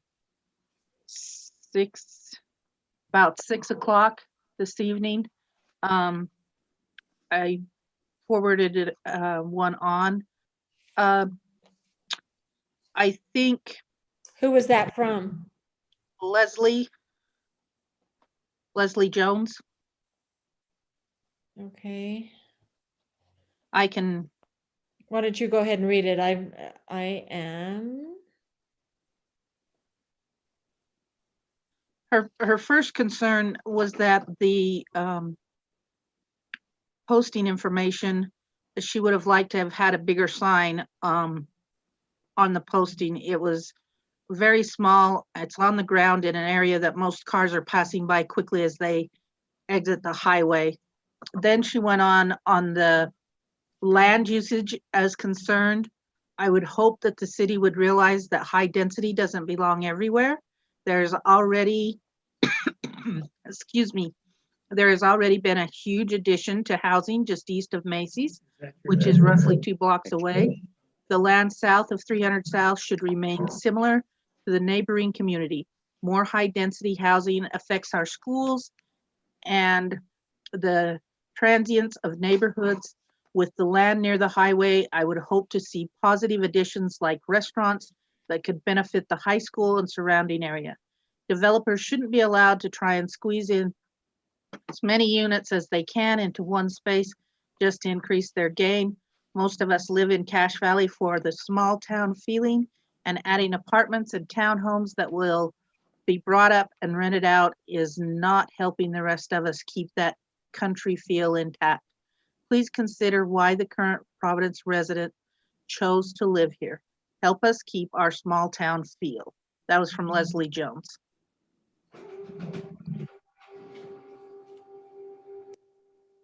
Okay. We have another letter that I will, I'll read. It's from Carl Mortensen. Carl lives just up the street, just east. You know, when you say up, what direction is up? He lives just east of the proposed piece of property, and it says, "Hello, Scarlett. This coming Tuesday, the Planning Commission will be discussing parcel number 02-096-0035 on 300 South. I want to urge them to not zone this as multifamily medium density. We do not want more townhomes to be built before we've even had a chance to fully evaluate the traffic and safety impact of adding all the townhomes from Providence Gateway Townhomes. We have seen a tremendous growth of high occupancy dwellings very nearby in the recent past. Additionally, they are placed extremely close together, leaving no room for children to play, vehicles to park, or people to be alone. It has been my experience that apartments such as these, crammed so incredibly close together, place a greater burden on city resources than single-family home density areas. Communal dwellings tend to age quicker and be less well taken care of. Crime tends to rise, and the feeling of the area becomes less family-friendly. Turnover rates are higher, property values decrease, and often you end up with many, many cars lining the roads. No matter how hard you try, some units will be sublet to those who aren't interested in following rules, behaving as a community, etc. I have lived in areas such as these before. In one townhome I owned in Boston, one of the neighboring units, a 2-bedroom unit with a small basement, had 20 people living in it, and the occupants would not pay HOA dues. All the other units were assessed to pay for external repairs that should have been the responsibility of the folks who wouldn't pay. This and more generated a lot of bad feelings among neighbors, leading to a general sentiment of antipathy in the community. with turnover being higher, high occupancy amongst, high occupancy dwellers are generally not as invested in the community, in keeping it nice, in making it better, in associating with one another, etc. Occupants don't intend to stay long, and it shows up in attitudes, behaviors, and outcomes. I urge us to avoid going this route. We don't want to turn Providence into an undesirable place. Let's not put any more high occupancy dwellings in such close proximity to each other. Thank you for your time. Sincerely, Carl Mortensen, 320 Garden Drive, Providence. Okay, then we received a letter from Kent Dunkley about this particular parcel. So I'm going to read that. Thank you for taking a moment to review this letter regarding the proposed rezone of parcel number 02-096-0035 in Providence City. I'm representing the Meisner family, who is under contract to purchase the 5.51 acre parcel. The Meisners developed and will be completing the Ridge View townhomes located at approximately 462 West 100 South in Providence. Ridgeview consists of 30 three-bedroom townhomes. These homes have sold at an average sales price of $220 per home. The Meisner family is not a major or large-scale developer. They provide an alternative home with lower HOA fees than the other townhome builder in Providence, a product that is more affordable. This morning, the Wasatch Front MLS is showing 5 homes listed below $450,000 in Providence. One of these homes is a cobblestone home. The others are all townhomes. There are no single family homes available at the current time below $450,000. The average selling price of a single family home over the past 120 days in Providence is $347,404.76. The Ridgeview townhomes sold for $125,000 less and provided an option for affordable housing in Providence with an HOA fee of $80 less per month than the Visionary project across the street to the north. The property we're seeking to have rezoned is 5.51 acres. The Fox Meadows community will include just over 3 acres. Approximately 1 acre is made up of wetlands and the Ballard Springs. This will be left in its natural state, with the exception of Providence City proposed walking trails, which will be incorporated into the Fox Meadows community and will be available to the public accessing the Meadow Lane community. We are asking for medium density zoning, but are planning on only 40 townhomes. The required guest parking of 10 will be expanded to 18. It is our opinion that of others that we have spoken with, that the majority of the traffic will flow north and west out of the community to a lighted intersection that is approximately 466 feet to the west. We do see traffic also turning east to access 485 west into the commercial areas of Providence and Logan. We see little reason for traffic to access the Meadow Lane community. Safety issues have been raised. Living on the undeveloped but opened for traffic West 100 South Street helps me to understand this concern. The Meisners will be required to widen 300 South and to install sidewalks. A developed school crosswalk at the 300 South and Meadow Lane intersection has also been suggested and is currently in need. I understand that we all enjoy open space and would love to have areas remain as we have known them. To the west of my home, we now have over 180 townhomes and or condominiums. My neighborhood changed from 9 neighbors to 189 in the space of about 2 years. With the opening of 100 South, the traffic has increased. Most of the traffic is not coming solely from townhomes as they go west and north into Logan. We're living with the change that development brings, and we miss our quiet city-approved cul-de-sac that has been taken from us. What we've seen is those living in townhomes are real people like you and me. Many are younger and bring with them the enthusiasm of first-time buyers and the dream of home ownership and the desire to belong to a community. I hope you will give this letter some thought. Fox Meadows is a small, planned community. It would provide a great transition from highway commercial to single-family residential. Yes, it will provide a change for some citizens of Providence, the same change that the longtime and other citizens have seen many times over. I would be happy to visit with you by phone or in person if you have any questions or concerns that I can help with. Sincerely and best regards, Kent S. Dunkley. And he's included some MLS listings of the homes that are for sale and the prices that back up the statistics that he included in his letter. So with that, Kathleen, if we do have one that is got their hand raised in the audience that would like to speak once we have that, once you've read all the letters. I've read all the letters. Okay. I've read the things that I have, so we'd be glad to hear from the person who is online. Okay, this is Crystal, and I will, she should, now Crystal, you'll need to unmute on your side. There you go. I have. Can you hear me? Yes. Hi. I'm glad you read the letters first because I wanted to ask how much of a response you received from the community about this. Is it very large or just those 3 letters? We have these 3 letters, and I'm looking at a comment from Jason Holmes. Okay. The reason I ask is I had concerns today. I actually pulled over to pick up what I thought has been litter for the last week on the side of the road as I was driving to my home. That was in some weeds, and I thought, I'll go pick that up. It's been there for a week. It's time to pick it up. And as I drove by, I found out it was actually a notice for this meeting.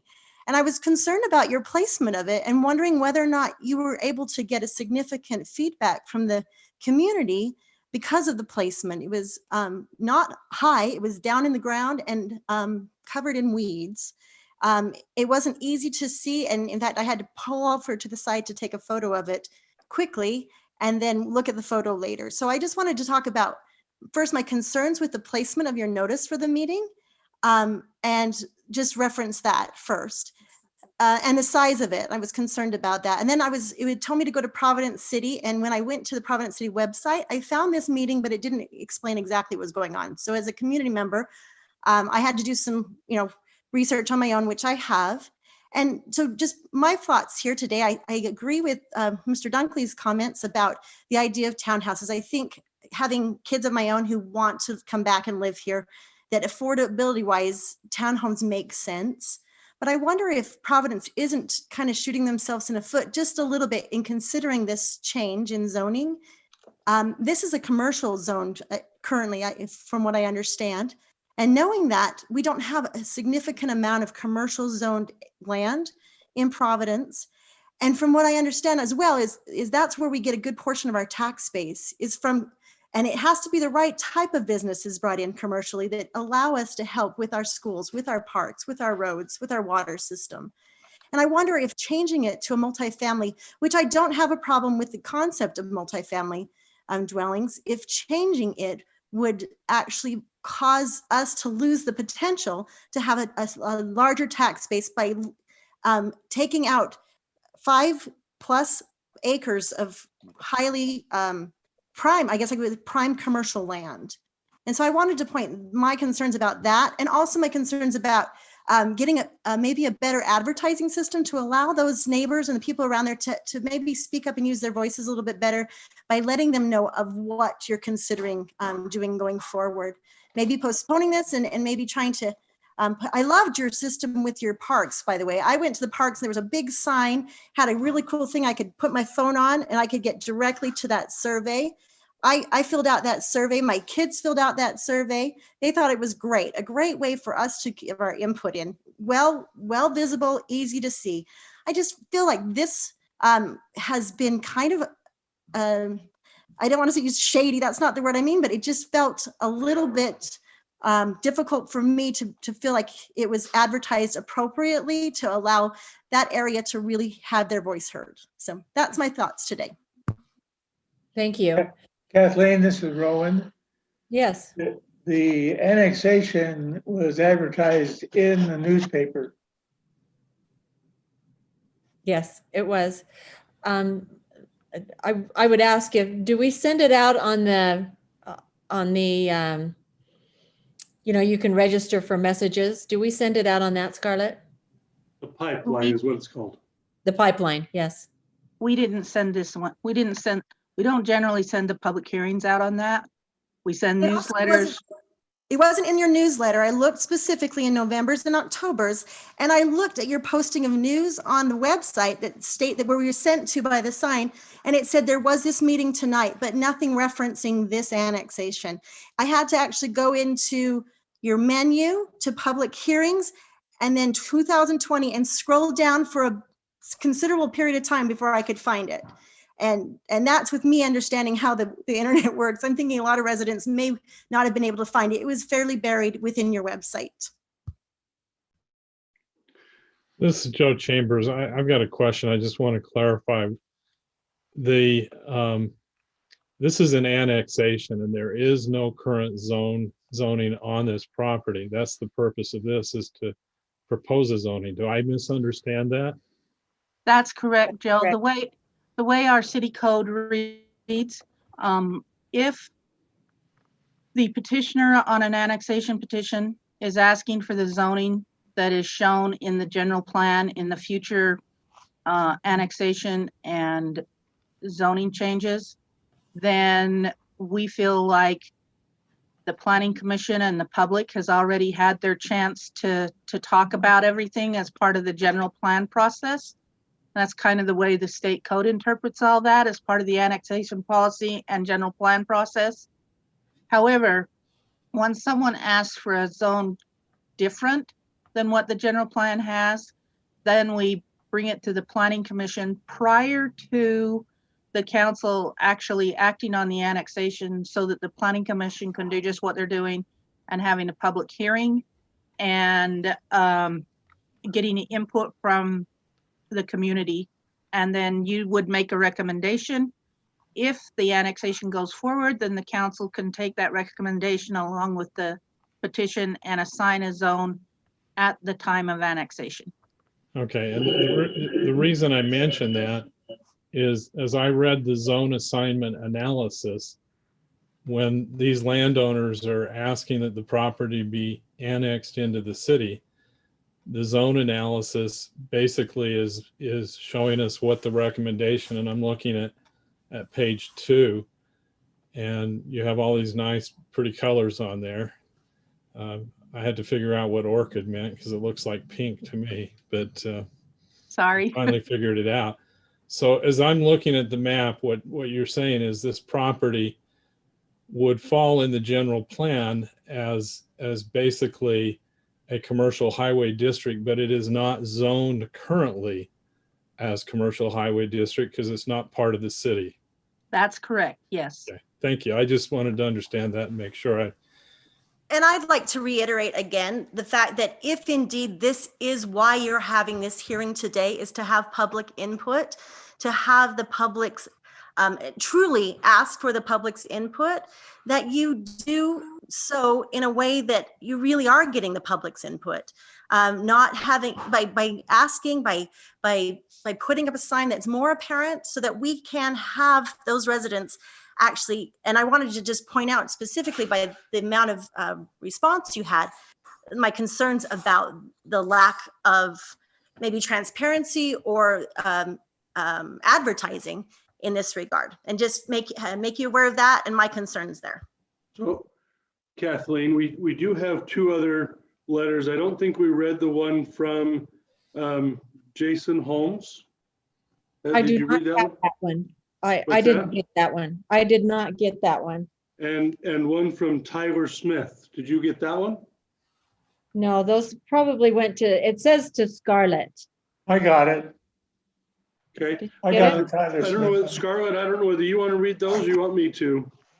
I don't mind, but it looks like both Jason and Tyler are in attendance. I don't know if they want to represent themselves or not, but I'm more than happy to read their comments if you'd like. It's totally up to you, Kathleen, how you would like that handled. I think since they're present, they should read their own comments to the group. We certainly were not trying to not have your comments on there. We just need to get organized here and make sure that we have them. So Jason, it looks like Tyler was first. Tyler, do you want to read your comments? I will turn them on just as a point of clarification so we keep it going well. Obviously the chair, you can call on people. Please use your hand. You raise your hand if you want to be. As we activate more people, it can get confusing the more that we add and allow to talk. So we just ask them to do it in an organized fashion. I'm going to turn on, who did you want first, Tyler?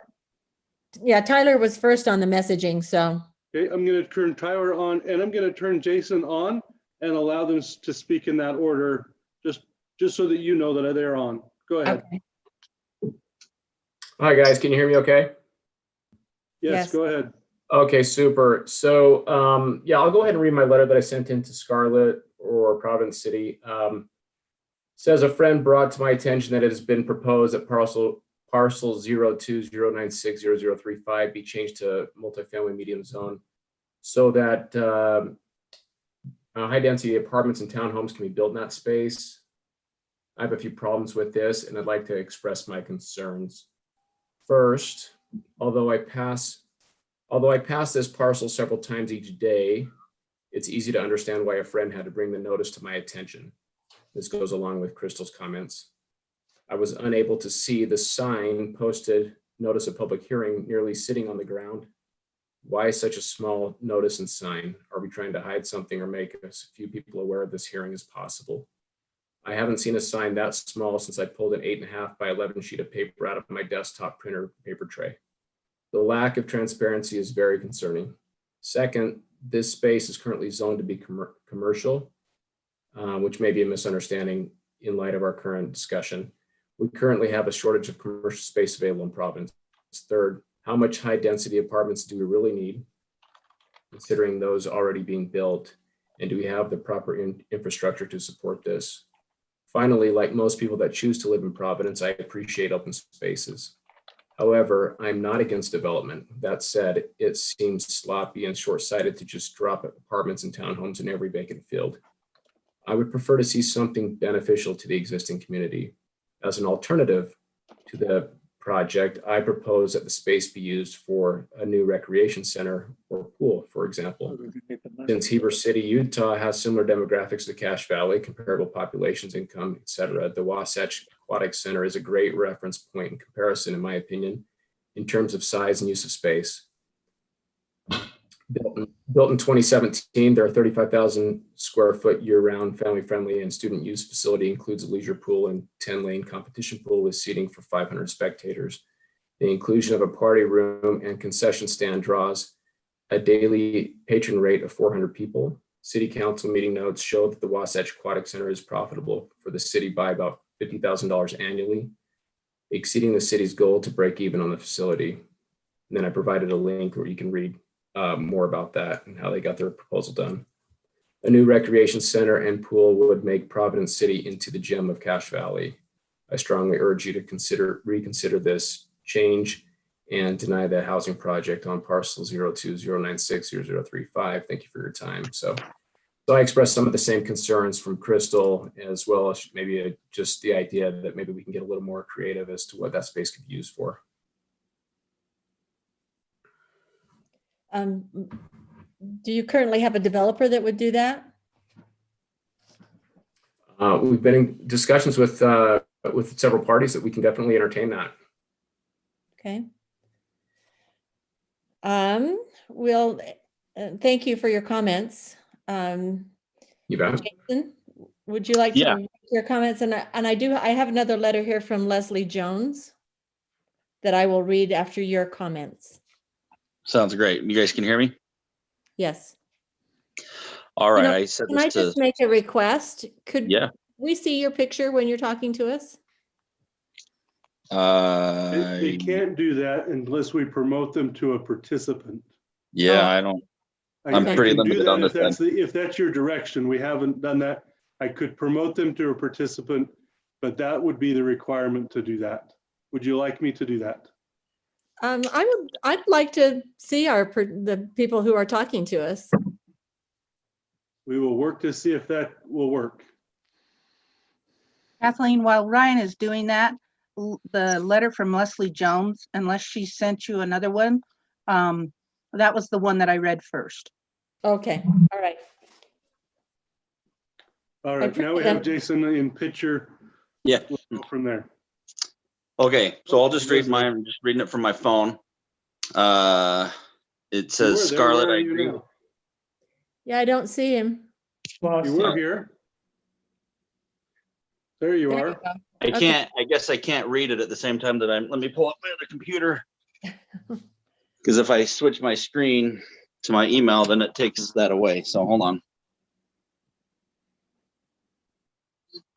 Kathleen?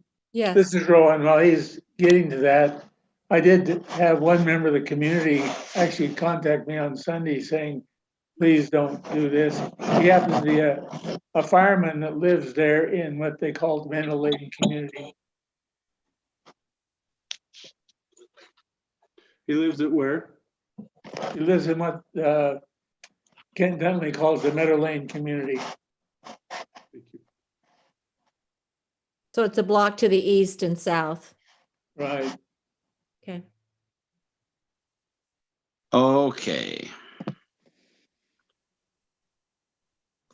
All right, you ready? Yes. Okay, so I said, I agree with Tyler's remarks. He copied me on his letter that he sent in his email. Said, I've been a resident of Providence City for almost 15 years, and I also happen to work in real estate. Tyler and I both live near the low parcels in question here. I don't think either of us are NIMBYs, also known as not in my backyard protesters.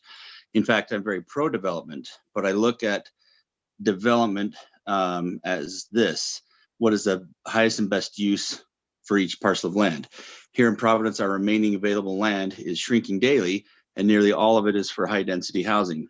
Again, I feel strongly in favor of housing. It's my livelihood, but I fear we're really selling out our once desirable city with too many apartments, townhomes, and banks. You know, I'm thinking of the mini golf places like that.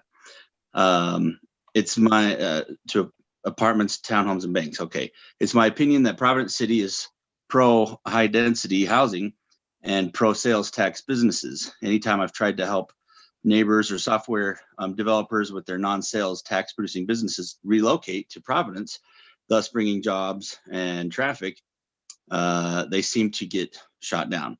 Another point I'm very concerned about is with schools. All the new high density developments currently underway, proposed in our city, are going to overcrowd our schools. Our subdivision buses kids currently all the way to River Heights, since the elementary school in Providence is at capacity. This has been fine until the additional units are built where the once mini golf place is behind Macy's and the massive development bordering River Heights goes through. I know the schools are the responsibility of the county school district, but we will soon be out of space for any sort of future space for school needs.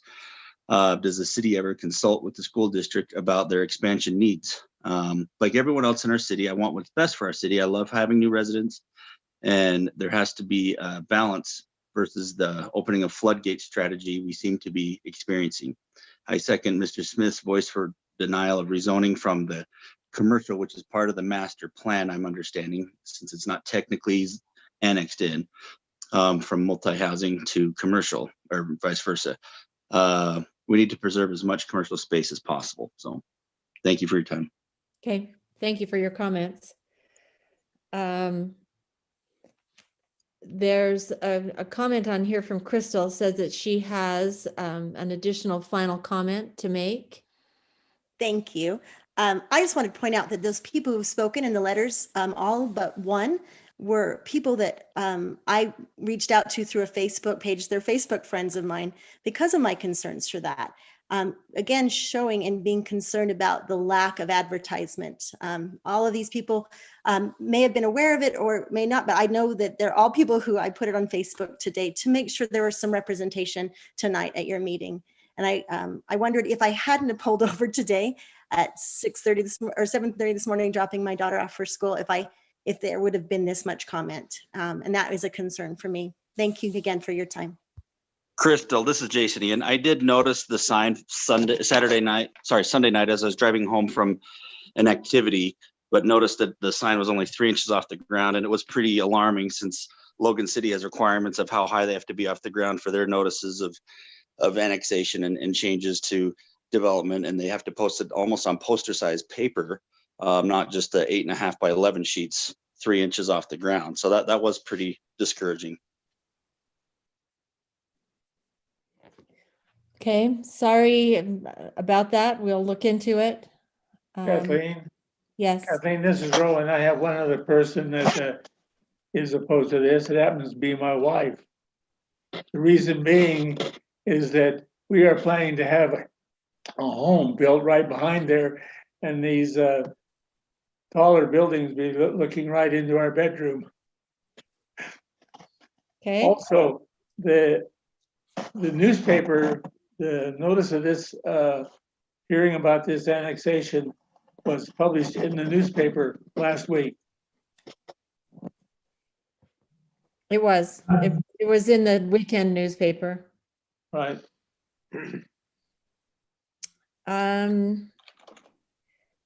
Okay. Any additional comments? Just really quick, Kathleen. Yes. We do talk with the school districts, but I think it's important for people to understand that by state code, it says, and this is state code Title 10, Chapter 9A, Section 509, and it says a municipality may not, as a condition of land use application approval, require a person filing a land use application to obtain documentation regarding a school district's willingness, capacity, or ability to serve the development proposed in the land use application. So while we do reach out to the school district as a staff, we talk with them fairly often. By state law, we cannot mandate that the applicants bring us any type of approval from them. So it's not that we're ignoring that. We are working with it, but it's not something we can require of an applicant. Okay. Thank you. This is a public hearing for this particular change. So I'm asking one more time if there are any additional comments. So Kathleen? Just a couple of things. I'm just going through the comments made on our YouTube. I'm reviewing those to see if there are any specific comments. I think most of those that have said something have been on there, but I'll continue to review that. There was a question by Jason. We do have a local paper, which is the Herald Journal here. So we do have that. I am just looking through the comments. So give me a minute to come back to me before you move off of the thing. So. Okay, Joe, you had a comment? No, I didn't have any comment. Oh, Kathleen, yes. I think that was me, Kent. Oh, okay. Kent Dunkley. If it's okay, I would like to just clarify that neither I nor my client posted regarding this meeting. That was done by the City of Providence. We had nothing to do with the manner in which it was posted. Also, I would like to, Jason and several have mentioned the importance of commercial to Providence City. And I realize how important it is. For years, we have been trying to get people to come to Providence, businesses and such. And every time we've been told that in the commercial highway district, it has to be sales tax generating. Jason mentioned this, that he's had clients that have not been able to locate to Providence. And so Providence isn't a sought after community commercial wise. It is for dentists and for software people and for others that want to come here, but a lot of them don't generate sales tax. So that is an issue. Another issue that Providence has in the south and the west parts of Providence to allow commercial development, there isn't much of an infrastructure. There's no sewer in some of these areas. And there is a lot of expense to develop these areas. And that's largely why some of them are vacant land now. And I don't think anyone loves to see vacant land more than I do. I know, Cecil, about people looking down into your backyard because I see it. I can say that from this property we're talking about, you have to cross the Ballard Springs and you have to cross another acre of ground before they can look into your bedroom. So it is quite a distance, but I would like to just say that we've kind of not talked about the affordability of townhomes. They're selling for about $120,000 less than the average home is in Providence. Not everyone can afford a $350,000 home or a $400,000 home, and housing needs to be provided for these people. They have a right to live in Providence. We've opened our doors for a lot of different people. They are people just like you and I. Some of them are our children. Some of them may be brothers and sisters, family members, and some may be parents that will live in these townhomes. The total acreage that we're hoping to annex and have rezoned is 5.51 acres. The development consists of just over 3 acres. It is not as high dense. It is not high density. It's medium density. And I guess there's only one comment that was made as far as an alternative plan, and that was for a rec center and a swimming pool, which I think is a great idea if the city wants to build that and buy the property. But if the city doesn't want to do that, does anyone have suggestions of what else in a residential manner could be developed on this property? Thank you. Jason mentioned that he had a builder. He had somebody who might want to do that. Okay. Candace, That's all I had. Candace, it's Chris. Oh, go ahead. Let me just, there is a few comments on the YouTube. Most are related to our park and rec. It wasn't a public hearing. We appreciate the comments and we'll take those under. Some that are related, I'm just looking, we do have Aileen Hunt has made some comments. I don't see that name on our list of attendees in the meeting, but I would just read a few of those comments if I might. All of our homes were built on land that was sold to developers, but now that we have ours, then to NIMBY for everybody else. I have lived here long enough to remember when Marilyn Bell was leading the charge against lots smaller than she wanted. Remember wet water? Rowan, I live on Meadow Lane, build it. They aren't going to see anything in your bedroom, Rowan. And Rowan, how much are you going to sell your house for? Anyway, question. Rec center with a pool would be fantastic. Oh, that's Liberty Spring. Liberty Spring, a great addition to the community as well as a revenue source. Carl Mortensen, I agree, Liberty Spring. I think a rec center pool would be a fantastic addition to our community and a great transition from commercial to residential. Aileen Hunt, how many of the current developers is, and I don't know that word, ORESIKD. I apologize for I don't recognize that pre-sold. word either. And then most families cannot afford to live in Providence. Another one from Carl. If there were more single family homes available, the price would go down. Townhomes is not the only solution. We can easily build more smaller and starter homes instead of townhomes. Those are the comments online, just to try to get caught up to those comments. Anybody on our YouTube that has another comment can proceed that way. Anyway, I'm just trying to make sure that I've addressed all of the different pieces.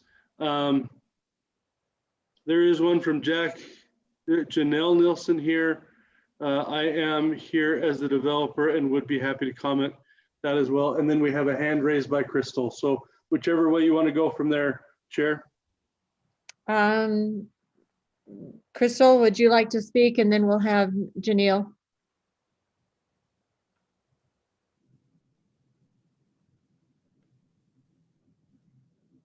Yeah, I just was thinking in regards to businesses, what does bring in, just asking you as planning commissioners and developers, what does bring in a large tax base that you would prefer to have? I mean, are there like ideal, is Macy's a great find for Providence? What brings in a tax base that helps bring in money for our city to help with roads and parks and that? What ideally are you looking for there?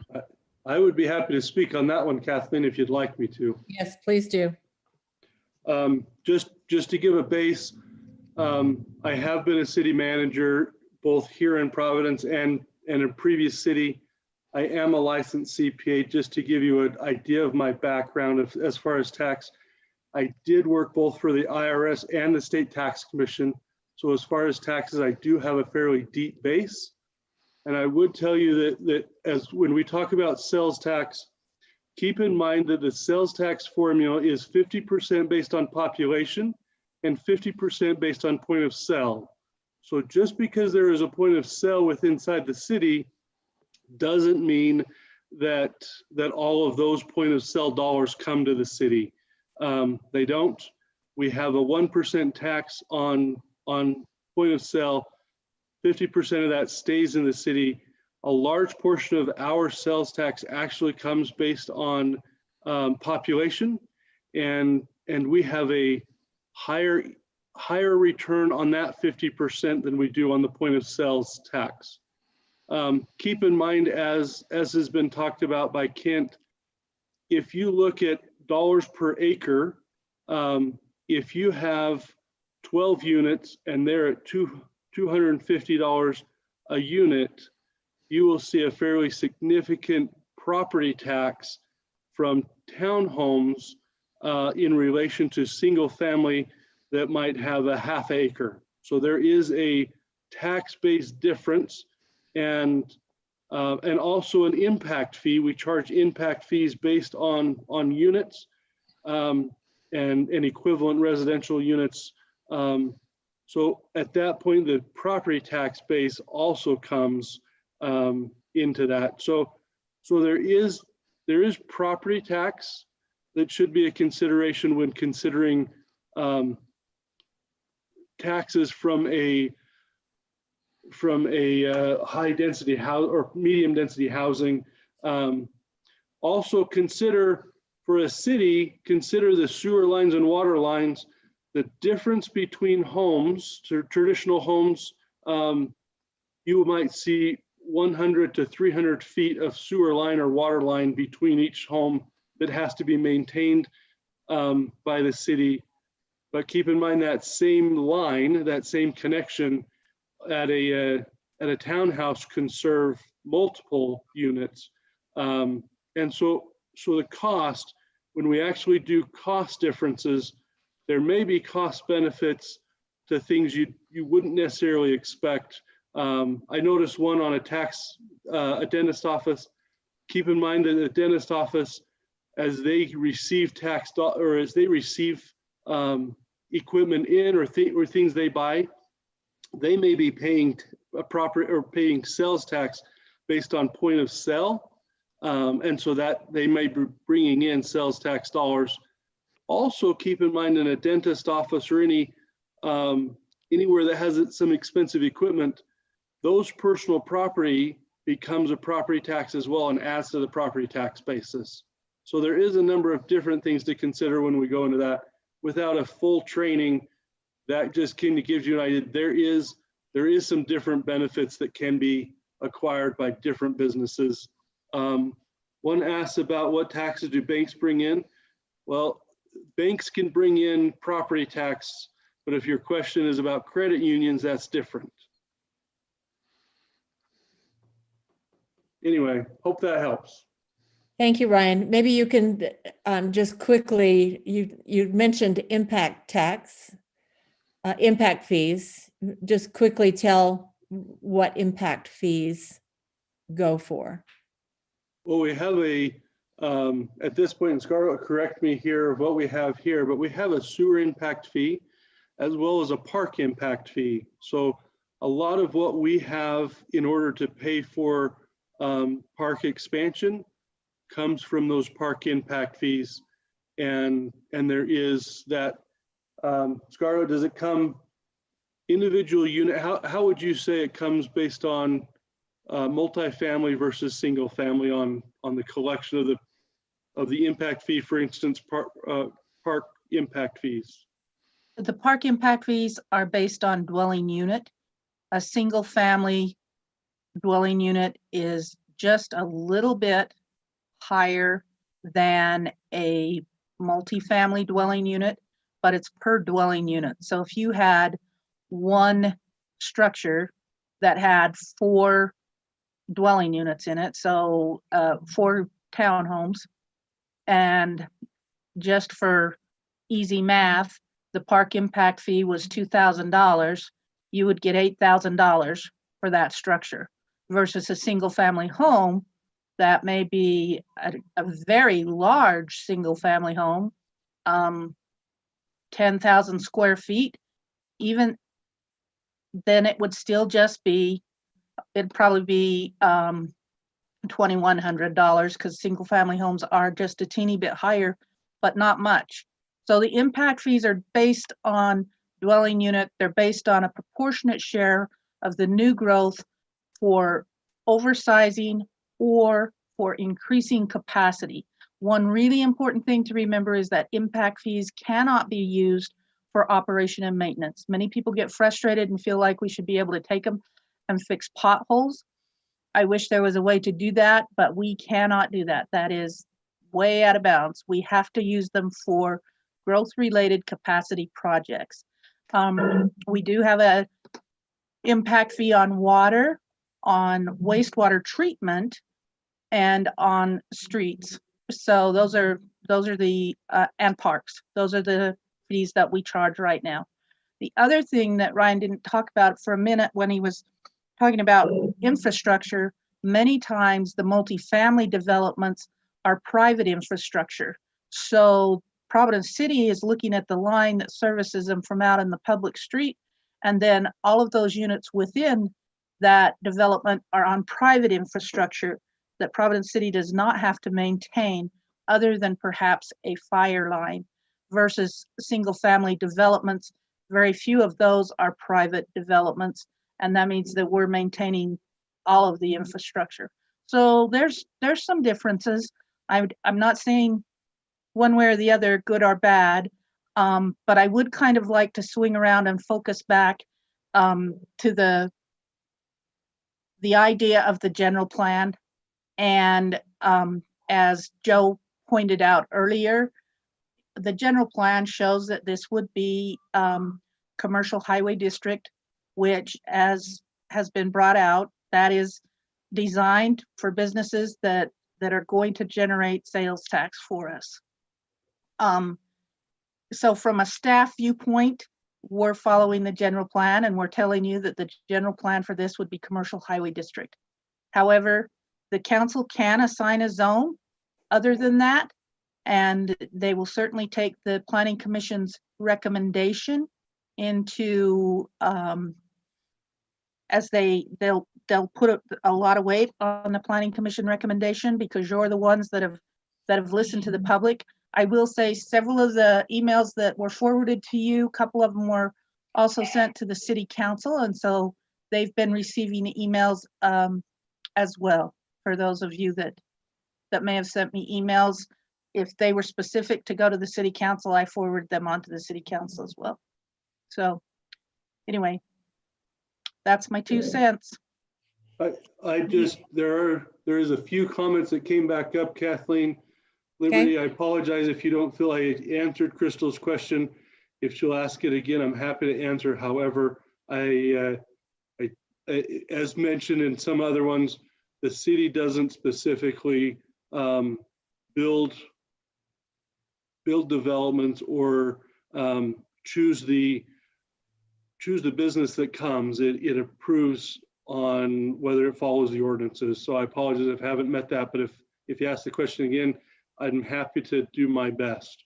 Carl Mortensen says, unless I'm mistaken, Scarlett, we are paying way too much in property taxes, or were you speaking specifically about fees to hook up a new connection? I believe impact fees is what she was talking about, which would be specific to connect to the system. But correct me if I'm wrong there, Scarlett. That's correct. And one thing to remember, because I don't like seeing my property tax bill any more than anyone else does, but I looked at one just the other day. Providence City's portion of your overall property tax bill is about 14%. So when you think about paying property taxes, remember that your property tax bill goes to many different places, and only about 14% of that comes into Providence. But the fees that I was talking about when I was talking about the $2,000 fees, they were for park impact fees, and that's not our exact park impact fee. I was just using that for illustrative purposes because 2,000 is easy to multiply.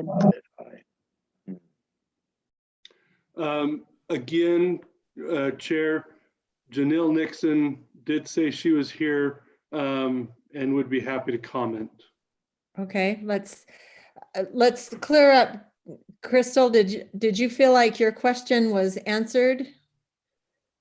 My only thought was I asked what kind of business would be ideal to generate coming here, ideally for commercial purposes. And I felt he gave a good explanation of how fees and taxes are related, but ideally, is there a best type of commercial business that you would like to bring here as, as residents? If we could generate that excitement or get that to help with our tax base, I feel like if we knew what would bring the best tax for a business, that would be great to know. What's a good business to bring? I think that the broad answer is there are a lot of good businesses to bring to Providence if it fits the bill and what you'd like in Providence. Invite them. I know that's pretty broad, and I apologize for that, but at that point, from a city perspective, there's a lot of good businesses that would be great to have in Providence. And I appreciate that answer. And that's my only concern. It's in great prime area for a commercial place to have a good business there. Whereas there's several other things even further east that might be a better option for this development. So thank you very much for that. Okay, Janelle, we can take your comments now. Okay, can you hear me? Yeah, I like to see the people that are talking to us. That's why there we go. Okay. Well, yeah, so I'm here representing the developer. I'm helping on the project. And first, I just want to say thanks for all the feedback. I've tried to reach out to the community and get feedback prior to tonight. And I actually haven't had anybody, I don't know if willing to talk to me is the correct word or not, other than just maybe one or two people.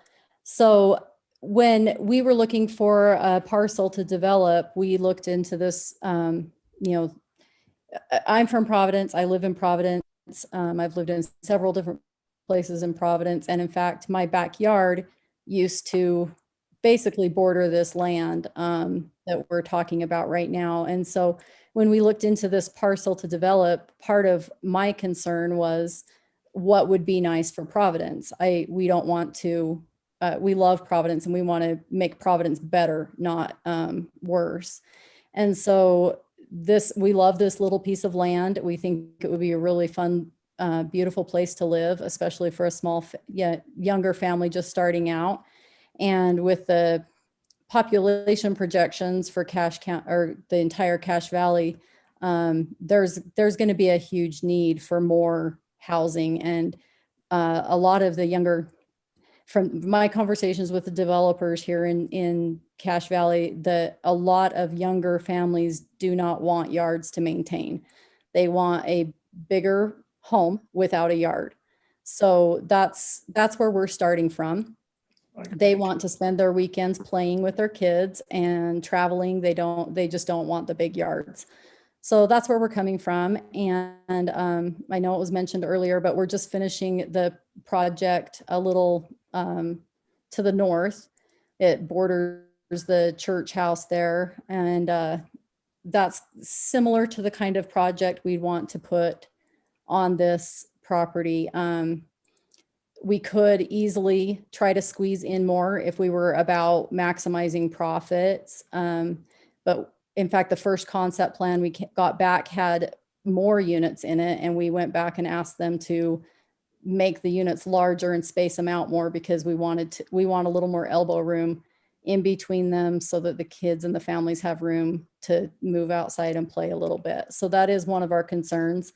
Another thing that we're interested in with this project is we do want to connect to the trail system right there along the spring, which I think would be a really big benefit for the community to be able to connect there. And I know there's future plans for that trail to end up going west through over or under the highway to connect to all those other trails. I think that would be a really beautiful addition as well. We've also discussed the possibility of our current concept plan has a fairly large green space in between some of the buildings right out on 3rd South. And part of that will be required retention pond. But we've also discussed the possibility of adding in a pickleball court there that would be, I don't know if we'd have to come to an agreement with the city on sharing maintenance costs or anything, but we would be interested in putting it in and having that available to the neighborhood, not just the development itself. It could be a public feature if that's something that's interesting to everybody.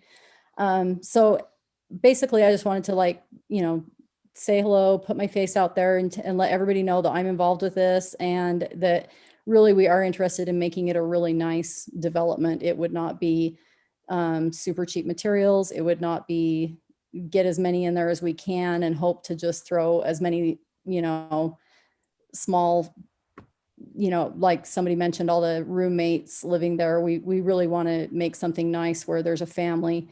We're talking about square footage somewhere in the 1,400 to 1,500 square feet range, which is very comparable to the houses in that Meadow Lane community. Most of those houses, or a lot of them anyways, are in the 1,500 square foot range on the main floor. So yeah, they're larger if they've got their basement finished, but just for comparison's sake, we're talking about a very decent sized home for somebody at the 1,500 square foot range. So that's what we're looking at. They would all have 2-car garages, so they would have room to park the cars inside. And we also increased the number of parking stalls above, I believe it's eight stalls above what's required for the development. So we also would have, we're just open to a lot of feedback, and because we want to make it nice, we want to improve Providence City. Okay. Thank you for your comments. I have another comment here from Jason. He said, I sell real estate and 99% of my young clients prefer yards. They don't want townhomes, but due to lack of creativity, they don't have option. Any more comments that we have? I do have a couple of comments. Okay. One is a question. This is by the Jones family. It says, does the city have a target on how many townhomes the city wants? Question mark. Are there any plans for any townhomes on the bench? If not, why not? I believe there was a proposal for some townhomes on the bench, and the people on the bench did not want them. They were for high-end, high-cost, $500,000 townhomes. And the people up there did not want them up there. So it's kind of, yeah, that's fine for somebody, but not in my neighborhood, kind of a thing. And I don't know that we have a target of how many townhomes, how many homes that we would allow. I do know that developers have told me that if they had 20 townhomes today, they could sell them all to families. So I guess it all depends on who you talk to. Okay, another question. This is by Justin Ball. Janelle, would you be willing to share your email and perhaps share your plans? Sure. I would be more than happy to share my email, and I can share the concept plan with anybody that's interested. You're welcome to post my email on, you know, if Providence City has a place you want to post it, that's fine. But it is jnixon, Nixon 224 at gmail.com. Okay, Justin, you get that? All right, I think that's all the Q&A, if I'm not mistaken. Do have a couple other comments on our YouTube channel. I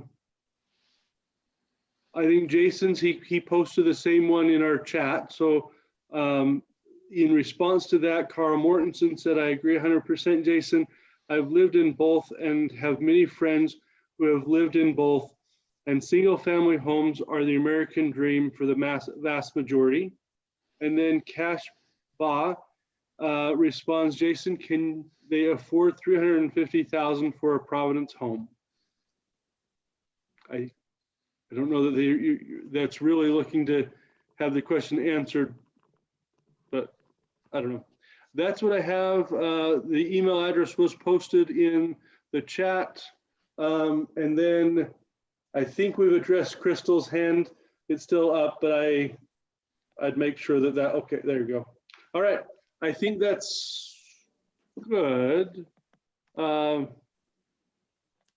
right, I think that is good from this end. Okay. Hopefully I've kept up with all the different comments in the different areas. Well, we like lively discussions. We like information. The reason we post these is because we do want feedback from the community. So if we don't have any additional comments, I don't see anything else on the chat. I will go ahead and close the public hearing. Kathleen? Yes. This is Rowan. May I make a comment to Carl Mortensen? Okay. My neighbor lived in townhomes in Providence, and those townhomes where they lived in Providence are well kept. They're excellent places to be, and the only reason they moved out of it is their family is getting big enough. They wanted a single family residence, so they used that townhome as a basis to get enough money to buy a single family residence. And those people are now my next door neighbor. Okay. I guess I want to make one comment too. there, you can say all you want about getting a piece of property to have a commercial development on it. But if you look at the Macy's shopping center, that's been open for 14 years probably. And there's one storefront that has never been filled. And there's another storefront by the Capriottis, and that is open and available and has been that way for 3 years. There are pads available that have been available for 14 years, and they are not filled. So that's all well and good to say that you want commercial development, but unless they're willing to come and build something, that land stands empty and there's no tax being charged on that property. So just wanted to make sure that everybody's on the same page and understands that just because you say it's commercial doesn't mean that they'll come. So we're going to close the public comment, or excuse me, the public hearing. And we'll move to the legislative action items. Item number 1 is the Planning Commission will consider for recommendation to City Council a proposal to assign a multifamily medium zone to parcel number 02096-0035 located in the general area of 580 West, 300 South, containing approximately 5.51 acres. So we have, is there any comment on this? Kent, did you want to comment any further on this? Thank you, Kathleen. I only got the thank you. Did you say yes or no? No further comment. Okay, all right. Chair, this is Michael. I have a question for Kent, if I can. Okay. Kent, I'm just curious. After listening to everybody and so forth, I don't know that I'm any closer to understanding why so many people are against townhomes there. I still don't think I really know it. I've heard from, I think some of it about, I think if it's $220,000 for a unit, I mean, I don't think that's that easy for just anybody to come and get and be able to do, but it's a lot less than housing. But my question really has to do with this, because I wonder if it's that they believe people will buy them as investors and rent them out, and then the rental aspect of it becomes the problem areas that could come. So my question is in the HOA, does it require it to be owner occupied? Or is it something where investors could buy them and rent them out? And that's a good question. The HOA bylaws and restrictive covenants have not been drafted yet for this project. In most of the townhome developments, you can rent a portion of them, just like you could in any residential community. And again, the rules have not been drafted yet, so that's the only answer that I can give you at this point. I would assume that you could rent some of them, yes. The percentage, I don't know yet. All right, thank you very much. I appreciate that.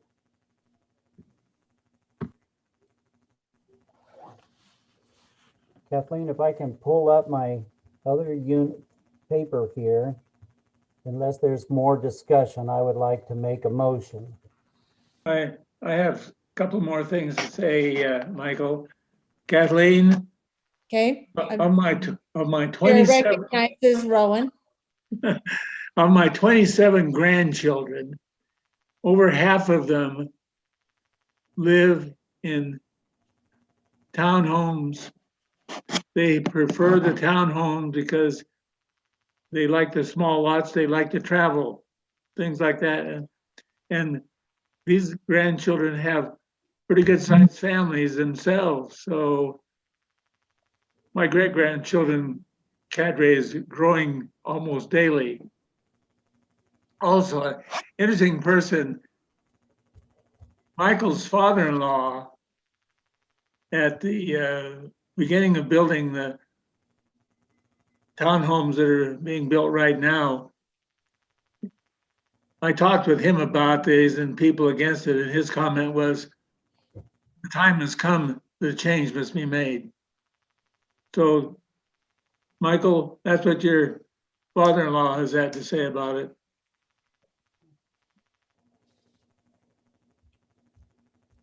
Okay. I may have to check in on that.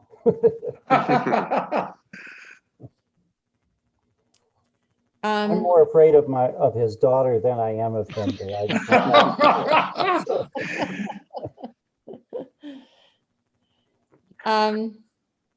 Okay. The other thing to consider is that that piece of property on the corner, they're only asking to change the designation on one portion of that corner, the front piece that borders the corner and the highway is not being changed. It's just that one little strip, 5.5 acre strip that they're requesting to change the designation on that. And I think that's subject to annexation, right? Scarlett? Yes. Sorry, I was muted. Yes, it is. All this is tonight, again, is a recommendation. And then it will go forward, the recommendation will go forward to city council. But the total annexation does have 3 parcels. The one that we're discussing tonight is one of the 3. This one does not front 165 at all. It just fronts our 300 South. The other 2 parcels do front 165, and the petitioner requested that if they come in, they would like them to come in commercial highway district. So it's just the one piece that you're talking about, a proposed change in the zoning from the general plan. And these townhomes would be a buffer between the commercial development and the single family homes that are adjacent to it, correct? There are people that would consider that type of thing a buffer, yes. Okay. All right. Kathleen, Chair, this is Michael. Can I ask Scarlett Yes. and Ryan a question? Yes. There was a lot of comments made tonight that people didn't see the sign or didn't get notice or felt that it was rushed or the word didn't get out as well. My question to Scarlett and Ryan is, do you feel that we did everything that our requirements are, that we did it just like we did any other things in the past? Do you think our notification and our promotion of it was adequate? Do you think that we need to allow more people to respond, or do you think we did everything that was required and that it was done properly? Maybe the sign fell down. I personally have driven by it. I saw the sign the first time it was there. Yes, it's on the ground. It's bigger than an 8.5 by 11 sheet of paper. But it was down on the ground, sitting almost on the ground, not tipped over. If you stop, you could read it, but it wasn't a big thing and it could be easily missed. I would assume from the wind or the storm or something, maybe that's what caused it to be knocked down. But I just want to know if we did everything, or should we look at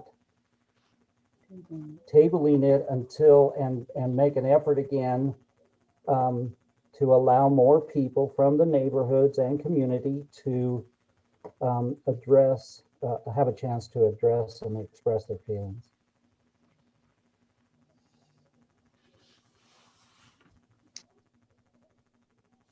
So state code requires that the notice of public hearing be mailed to each affected entity. And affected entities are like the school district, the transit district, other municipalities, that type of thing. That's what an affected entity is, which that was done. And it has to be posted in at least 3 public locations or on the municipality's official website. And it was posted on our website. It was posted under the calendar. If you would have pulled up the calendar to look on what was happening in November, it was on the calendar, and it was also posted on the public hearings page. Then it also is required that it be published in a newspaper of general circulation in the area at least 10 calendar days before the public hearing, which it was. And then it is notice mailed to the property owner whose land is directly affected by the land use ordinance change and the adjacent property owners. And that was done as well. That is the state code requirements for the posting of a public hearing on adoption or modification of a land use regulation. So I appreciate the comments. However, really truly word of mouth is probably one of the best ways for people to, if someone just like happened tonight, if someone feels passionate about it and they contact their neighbors, that actually will get more response than me sending a letter to each of those same neighbors. A lot of times they don't look at information that comes from the city as time sensitive as it sometimes is. And so having a neighbor talk to them. But yes, we met the state code requirements for publishing and noticing a public hearing for a land use regulation. Thank you. Thank you, Scarlett. All of you have access. Does everyone have access to the chat? Ryan? I believe so. I do. I've been reading the chats as well Okay. as the question and answers.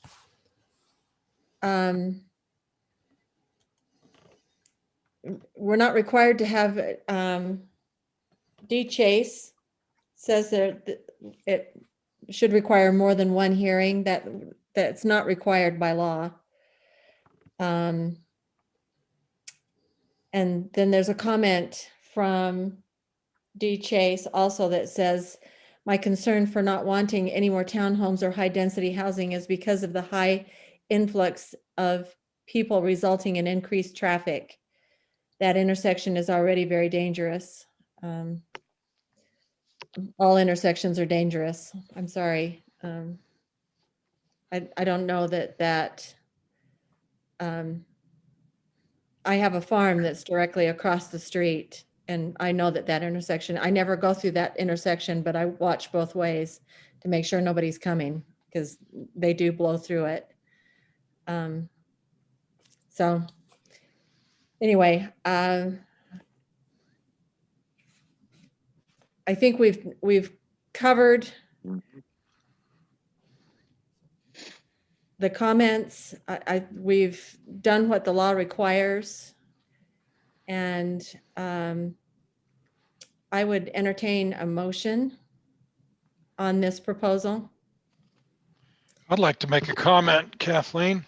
Okay. I think we've had some great debate tonight, and we've seen both, if not 2 sides to the problem, to the concerns. We've seen 3 or 4 sides to the concerns, and that this is the way that it's supposed to be. That is, we're getting plenty of debate, plenty of input from concerned people, but also from people that are sitting on the commission. that have been looking at these issues for a while. So I think it's gone great. I think it's just a wonderful back and forth. Okay, I'm asking for a motion. Chair, this is Michael Fortune.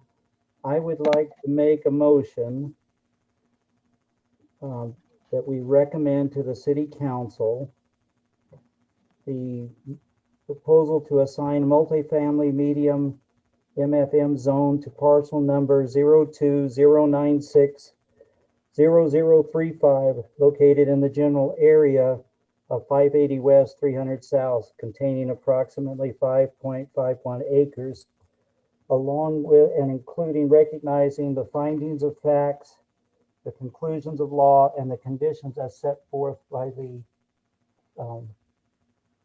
staff and of Providence City.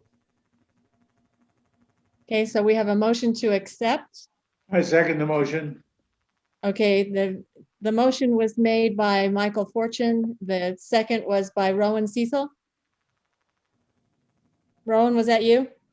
That sure was. Okay. Any further discussion? I'd like to make a comment. Okay. I've been on the other side of this issue in other cities. And I think your comment about the observation of the vacancy rate of certain commercial property along that corridor is really astute. Yeah. I've always been a person that recognizes the property rights of the owner of the property. I think the city plays an important role in the zoning of the property. And in this particular case, the city has an idea that they would like for future development to have that be in a commercial highway district, but the demand of the property isn't there yet. And the landowner therefore gets restricted on his ability to use the property to sell it and do it. So from a personal philosophy, I would love to see that be commercial district, but it's not there. So I'm voting just in favor of it, or will vote in favor of it, just because I think the property owner has a right to use their property. Thank you. That was Joe Chambers for the minutes. Any further discussion? We have a motion to approve. We have a second. All in favor? Aye. Aye. Any opposed? Thank you. It's a The chair, just, you didn't, I haven't been pictured here, but I did vote aye. Okay, thank you. So it is unanimous. Thank you all for the discussion. That's how it should go, as Joe said. It would be lovely if we had this much participation in every meeting.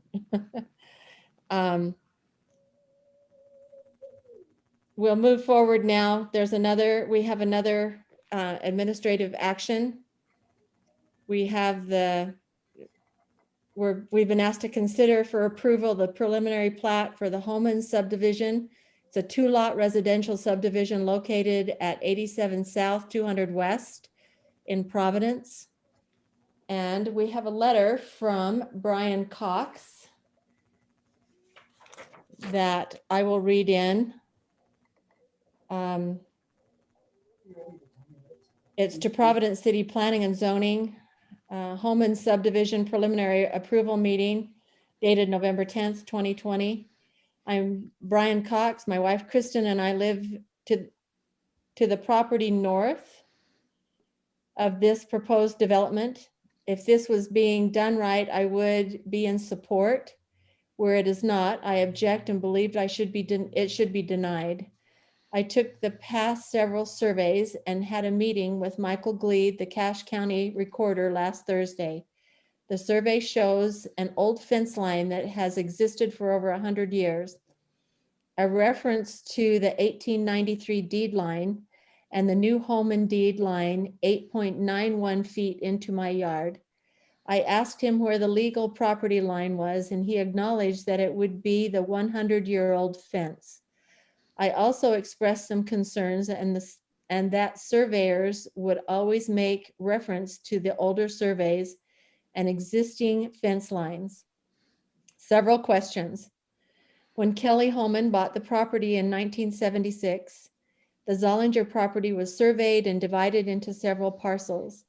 They owned both sides of the 100 South, where David Smith owns now, as well as lots owned by Tim Kohler, Kent Dunkley, Zollinger Park, as well others. The survey then shows that Kelly Holman bought 230 feet of frontage on that lot. There was a clearly defined fence. Now it stands 242 feet. How and why did that happen? I have 4 survey markers on the southwest corner of my property and a couple on the east. Was told that the property lines work when surveys are done from the north to the south, but not the south to the north. Issues with the 100 South Road. I have also been told by legal counsel that the 100-year-old fence is the legal property line. Brian Cox.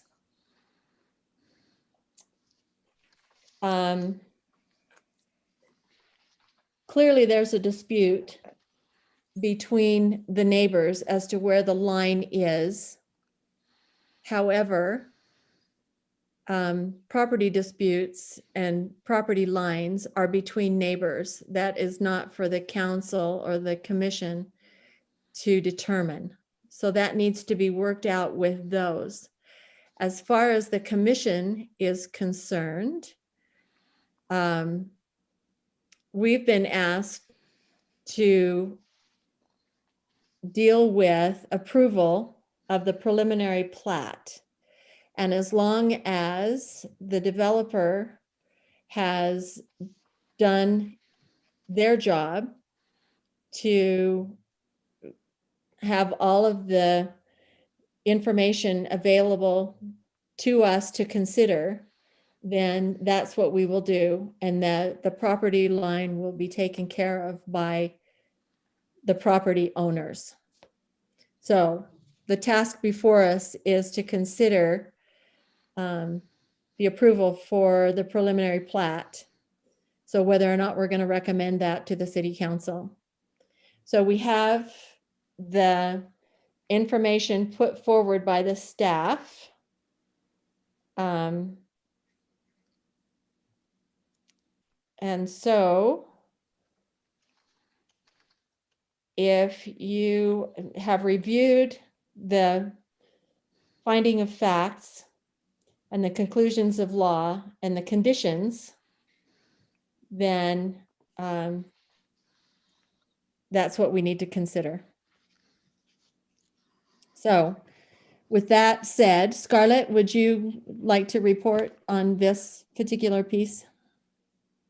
Couple of things, and I apologize. I had meetings and things this morning, but I did get a email this morning addressing a couple of the staff concerns. The water availability requirement, they have submitted water calculations that anticipate 1.29 acre feet would be required. Indoor use would be 0.45 acre feet, and outdoor use would be 0.484 acre feet for a total of 1.29. So they've met that condition. They have also, the surveyor has also put his stamp and signed the a copy of the plat, and so they've met that condition as well. And Kent may have to correct me. I don't think we've detailed out the frontage improvements yet, but that would be something that would be done as part of the construction drawings along with the final plat. So they will have to contact, this is 238 Second West, I should say, in Providence City, it's Second West, but it's Cache County Road 238. And so they do have to work with Cache County on permission. However, Kent talked to me yesterday and informed me that they do have an existing access. They do have 2 existing accesses onto Second West right now. They'll just need to verify with the county that that both of those accesses will be fine. So I really don't have anything in addition to what's included in the staff report other than those positive changes. One thing that I would like to read is that as part of the conditions, the applicant will continue to meet all relevant federal, state, county, and Providence City rules, laws, codes, ordinances. Approval by the city of any application or paperwork submitted does not alleviate the owners and/or their agents from their responsibility to understand and conform to local, state, and federal laws. Providence City's approval is not intended to and cannot be construed to allow any laws to be violated.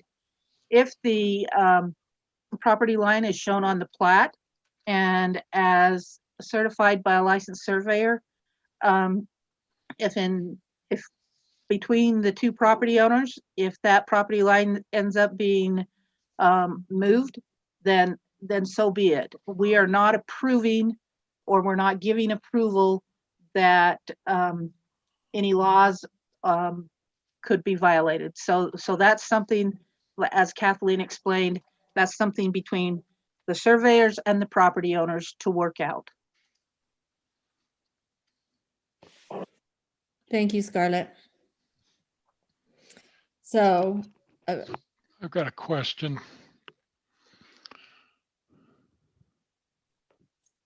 Can I ask it? oh, yes, I'm sorry. I was just waiting for you to talk. I Yes. do that. I do Ted that. recognizes Brian Marble. Thank Please. you very much. Are we talking about tax ID number 296 and 9 and subdividing that into 2 parcels? Is that the question at hand? Yes, there's a map included in your I information. know, but there's no parcel numbers on it, and I kind of prefer the parcel numbers. Okay. Okay, thank you very much. That's all I had. Thanks. Scarlett, do you have the parcel numbers? Yes, the parcel number was included on the staff report, and it is 02-096-0009 with the physical address of 87 South, 200 West. Okay. Sorry, I missed that. Nope, no problem. Okay. Let me ask you this, is it still a viable lot if the decision on the lot line goes for the Cox family? Are you asking me or the applicant? Sorry, I'm asking, well, you or the applicant. The way the Providence City Code reads, both lots would have to have 95 feet of frontage along a recognized city street. 100 South counts as a recognized city street. They may have to look at a little bit different configuration, but they would probably be able to have 2 lots on that property, even if some of the land to the north was lost. But Kent could maybe answer that question better because he's really walked and looked at the property. I'm just going straight from mathematical numbers. You'd have to take into consideration the layout of the existing home, setbacks from that, but in theory, they should be able to do it. Thank you. Kent, do you have anything to add to that? I do. Can you hear me? Yes. It's good to spend the evening with all of you. Thank you. And actually, we can't see you. So it's our pleasure. Ryan, do you want to make it so we can see him, please? He just needs to turn that on. because he was an applicant, he has been already added to that. That's why he is different than others. Because he was already came in as an Okay, there you applicant. go. I'm here. Okay, Okay. Thank you, all of you, for your time. And Rowan, if I could apologize to you, I would like to. I got your name mixed up earlier, and I'm sorry I did that. Standard operating procedure, Ken. I got them switched, and I apologize. I think that Kay Holman has gone about this the right way. She's done things legally. She called a licensed surveyor and asked him to survey the property and did not instruct him how to survey the property. And we feel that's a valid survey. In selling real estate, if I sold the property and said, yeah, the property line is the fence, I would be in a lot of trouble all the time. Fences don't necessarily describe the property. That's why we have surveys. And surveys change, and the process of surveys change. There are gaps and overlaps all the time because the techniques today are different than they were in 1893. However, I agree with what's been said by Kathleen and by Scarlett. That needs to be decided between the neighbors. And I hope that they can sit down and decide that. Scarlett, there is only one access, if I'm correct, into this new lot. It's an 18-foot concrete bridge over the existing canal or irrigation canal. Like I said, the survey stamp is on the preliminary plat. We've tried to meet all of the criteria placed on this by the city. The frontage improvements have not been decided yet. I did talk to Michael Taylor at Civil Solutions today, and he is working on that. And I have not been able to talk to Matt at Cache County regarding access into this lot. I can't believe that there would be a problem with an 18-foot bridge and an access into that property by the Holman family since the early 80s, I believe it was, since they've owned this property. Kay has lived in the property with her parents. They're both passed now, and she would like to move out of the big home and have a home of her own and a little bit less to take care of. And that's why she's trying to do this. All of her intentions are good and they're honest. That's all I have, unless anyone has a question. okay. Kent, what is the frontage on Second West for this new smaller parcel? The frontage is the frontage requirement is 95 feet. And when you were talking about the frontage a little earlier, I want to say that the frontage currently is about 224 feet on the parcel now. Right. What about the new smaller parcel? The new smaller one would have a minimum of 95-foot frontage. Okay. So if this dispute gets worked out, it could go as small as 80 something feet wide, and that's still covered. If I'm not mistaken, that's still an okay frontage with the city. I think it's 95 feet. Scarlett? Minimum. 95 is the minimum. Yes. Okay. That's correct. Isn't there a stipulation where you can get 72? There used to be, Brian, but not anymore. Okay. Thank you. That's all the questions I had. Okay. Okay. If there are no more comments, I will entertain a motion on this administrative item.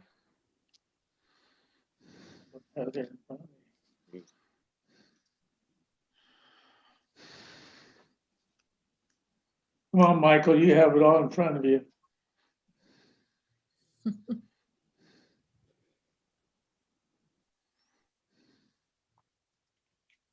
All right, I must be, I'm already in a lot of trouble, so I'll go ahead. Now, let me get to where I need to be so that I can do it right. I appreciate your patience.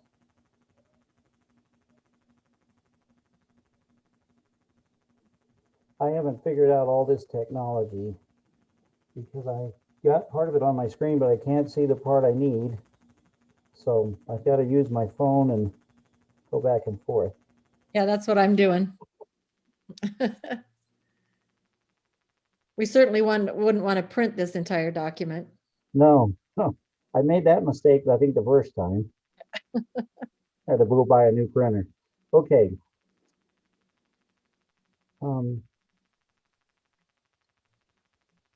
I would like to make a motion that the Planning Commission approve the preliminary plat for Holman subdivision, a 2-lot residential subdivision located at 87 South, 200 West in Providence, and recognizing the findings of fact, conclusions of law, and the conditions as set forth by the Providence City staff and their recommendations. I second that motion. That's So we Rowan. have a motion by Michael Fortune, a second by Rowan Cecil. Any further discussion by the commission? I need to make just one disclosure, and Kent came in very early on, probably about 4 months, and asked me a question on this. It was right after I got appointed to the Planning Commission, and I indicated to him that I couldn't talk to him about it because I was on it, but I did want to just disclose that he did bring it up to me, but I declined to discuss it with him. Okay. I appreciate that disclosure, but you're not financially connected and haven't given any advice on it. So I think we're good. No, I'm financially disconnected. We all are. Disconnected from lots of things. Okay. So we have a motion and a second. All in favor? Aye. Aye. Bob, you said aye. I saw your head go over there. Correct. Okay, so any opposed? Okay, motion carries. So thank you all. We have one more item, and that is Scarlett's going to review the subdivision process for us. I indicated to her that it was a little confusing to me what that process is and how many steps there are in the process. And she agreed to put together a little training for us. Am I the only one that is confused by that? No, you're not. Okay. Phew. So Kathleen, I'm happy to talk about that. Okay. But it is after 9 o'clock. And so, Okay. and I apologize. I did get my background sheet out a little late. So what I'd like to do is talk just a brief bit about the background sheet, and then you can look at that, and maybe we need to schedule this again for December's meeting for a little bit, but I will briefly review the subdivision process. Great. But Thank you. one of the things that people tend to confuse is who has the ball, whose authority is rules, and where did they get that authority? And land use matters. The state code is the thing that regulates the land use matters that we use. And if you'll notice, a lot of times when people are asking questions, that's actually one thing that I really like about Zoom meetings is I can have the Planning Commission on my laptop, and I can have my screens on my desktop pulled up with the city code and the state code, and I can just read you from the code. And unfortunately, I kind of did the same boring thing in this little development and land use authority handout. Okay, so you sent it to us in an email just this evening. Right. And it's the title, what's the title of your email? Let me hurry and pull it up. Study item number 1. Okay, Yep, that's what it subdivision says. process.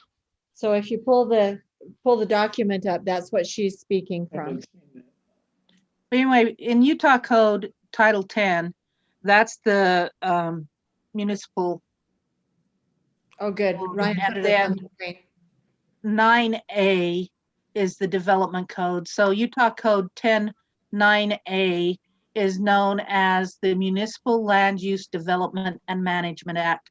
You will hear a lot of people refer to it as LUDMA. And the purpose of the LUDMA is articulated in 10-9A-102, and I'll just let you read through those purposes. You can see that one of your purposes is to protect the tax base, promote prosperity. Of course, there's always the health, safety, and welfare. There's a lot of things that, first, look at number J, facilitate orderly growth and allow growth in a variety of housing types and protect property values. So there's a lot of things that the Planning Commission actually is, or that people that, not just Planning Commission, people that deal with land use ordinances, there's a lot of responsibility there that we have. And then it talks about what we can, that the city, the municipality may enact all ordinances, resolutions, rules, and may enter into other forms of land use controls and development agreements that the municipality considers necessary or appropriate for the use and development of the land within the municipality, including ordinances and resolutions, restrictive covenants, easements, and development agreements governing the following. And then there's a laundry list there of uses, density, open space, and quite a few more. So I'll let you look through those. That's where you get your authority from. In addition, Utah Code allows municipalities to set their own land use standards. In Utah Code 10-9A-104, it says this chapter does not prohibit a municipality from adopting the municipality's own land use standards. Notwithstanding subsection 1, a municipality may not impose a requirement, regulation, condition, or standard that conflicts with the provision of this chapter, other state law, or federal law. That's the reason why we kind of throw that disclaimer in that if something happens to be out of sync, we cannot approve something that conflicts with other state law or federal law. Then Utah Code 10-9A-103 has definitions, and they have many more definitions than the few that I put in here. But I put in here the definitions because we have several bodies that work with land use items. We have the Appeal Authority, we have the Historic Preservation Authority, we have the Planning Commission, and we have the Administrative Land Use Authority. And it defines the Appeal Authority, it defines those different bodies. And we are considered a public body, which means when we're acting in those positions, then we have to follow the Open Meetings Act. It defines what development activity is. It defines a land use applicant, what a land use application is, the land use authority, a land use decision, a land use permit, land use regulation, gives us a definition for all of those things. Then the city has the ability to establish its standards governing land use, create a planning commission, and create land use authorities to act upon land use applications. Providence City Code, and I refer to that quite a bit as PCC, Title II lists the requirements, duties, organization, and procedures for the Planning Commission, Historic Preservation Commission, Land Use Authority, and Appeal Authority. Providence City Code 241 creates a land use authority which shall consist of the Planning Commission for all subdivisions and a body, administrative land use, to include the Administrative Services Director, Public Works Director, and City Engineer for all other land use applications. Providence City Code Title 10 zoning regulations is what we look at. And it mirrors quite a bit of the state code in its purpose is to protect and promote the health, safety, order, prosperity, and general welfare of the present and future inhabitants of the city. A lot of times people forget, or they don't even realize, I don't think it's that they forget, I think they just don't even know that your responsibility and the city's responsibility is not only to look out for the people that live here now, but also for the future. And then we have Providence City Code Title 11, subdivision regulations, that's purpose is to promote an adequate and efficient street and road system, to prevent congestion on streets, promote traffic safety, to secure desirable public space, to ensure proper distribution of population, to provide for adequate utilities and public improvements, and to provide for orderly growth and to improve the health, safety, and general welfare of the people. So what is the process? And I hope, I don't know if it's going to work on the electronic copy, but you should be able to click on those. If not, you may have, yep, you should be able to click on that and it will bring up the application, the link for the application. If you would have clicked OK on that, Ryan, I think it would have popped it up for you. There we go. So you can see each individual application that we use. We used to have applications that had like a plethora of check boxes, and we had one application with a whole bunch of different check boxes, and we felt like that actually, while we thought it was a good idea, it seemed to confuse people. So now we have multiple applications again. Prior to the appropriate land use authority receiving an application, the executive staff members review the application for completeness and compliance with Providence City General Plan and Providence City Code. While staff tries to have reviews completed within 14 days, Providence City Code allows 30 days to review an application for completeness. Review comments are given to the applicant. And this is where people can sometimes get confused, because an application can sometimes go through the city very, very quickly, because the design engineer and the applicant, they sit down with the code, they look at what we're requiring, and they create a document. They go right down the list and they create a document that has very few errors on it. If there are things that they want to discuss, or if they want us to consider something that's not in our code, then that is going to take more time. There is going to be back and forth on getting an application through the process. It's not that we're trying to delay or stall or anything like that. Believe you me, the staff wants nothing better than to get an application in and act on it and get it off to the appropriate land use authority. But we have to follow our own city code. And so when we get these applications, we literally go each of it in our respective areas, literally sit down with the code and go through the application and see if that application meets the code, if it has the things that the supporting documentation that is required. And just because somebody turns an application in, when our people at the front desk take that application, that does not mean that that's a complete application. They're taking the application, but then once it comes up into the executive staff team, we look at it and we make sure that all of the support documentation is in there. And then we start looking at the accuracy of the application. So someone can come in, pay their fees, drop off an application with city staff, and they do accept that. But that doesn't mean that it is a completed or a compliant application at that point. But we do start our review process at that point. The general summary of which body reviews each land application is shown in this chart. And this chart is on many of our applications, so that every time an applicant pulls up an application, they can see this. As you can see, the executive staff is involved in just about everything except for conditional use, And part of the reason for that is because Max Pierce, Rob Stapley, and I make up the Administrative Land Use Authority. And so we have to be very careful. Actually, that's a check mark on there. I need to correct that. I apologize.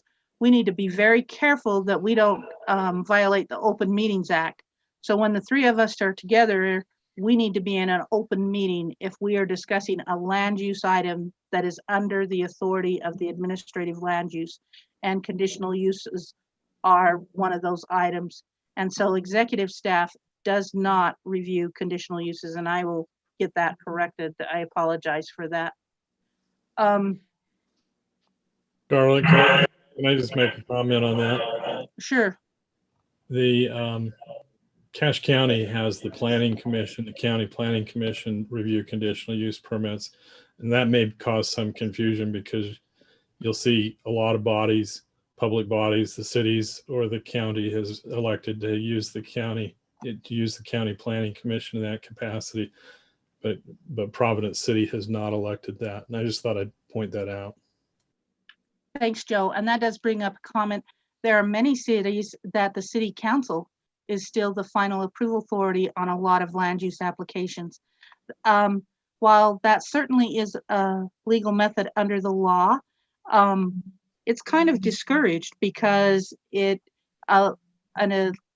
most land use decisions, other than annexation and rezone, are administrative decisions, in that if the person meets the code, we may not like the development, but if they meet the code and they've followed the law, we have to approve the development. If we feel like there's something wrong with it, then we need to change our code and move forward, but not with that development. That development gets to be reviewed under the existing law. And since it's administrative and not legislative, having the Planning Commission be the final authority there tends to get some of that political angst out of the mix, because oftentimes people think that because it's going to city council, that because the city council is the one that makes the laws, the city council can change things.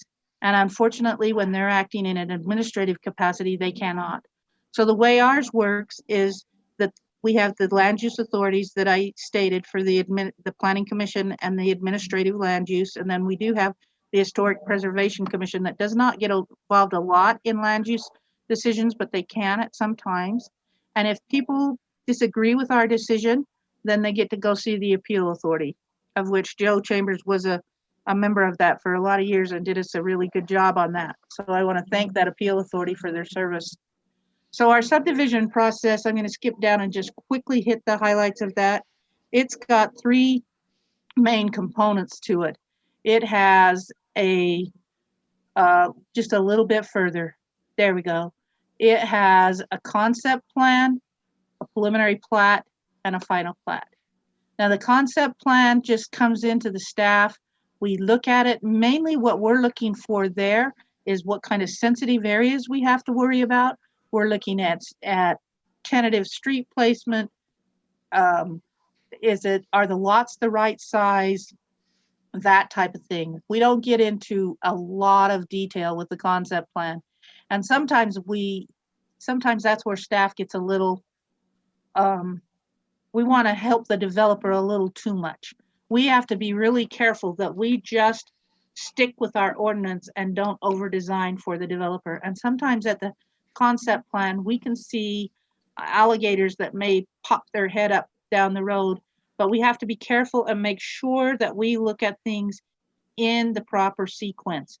So the concept plan just stays at the staff level because it is just a really, really conceptual review. Concept often.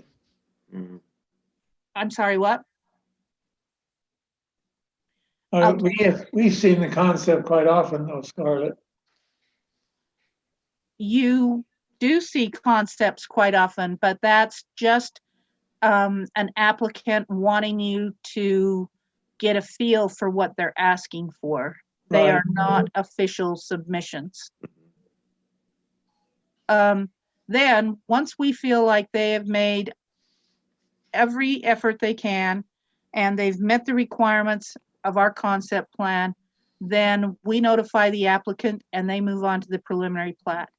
And at this point, the executive staff reviews the preliminary plat and supporting documents for completeness and compliance with the general plan and the city code. And we provide comments to the applicants. And sometimes we go back and forth.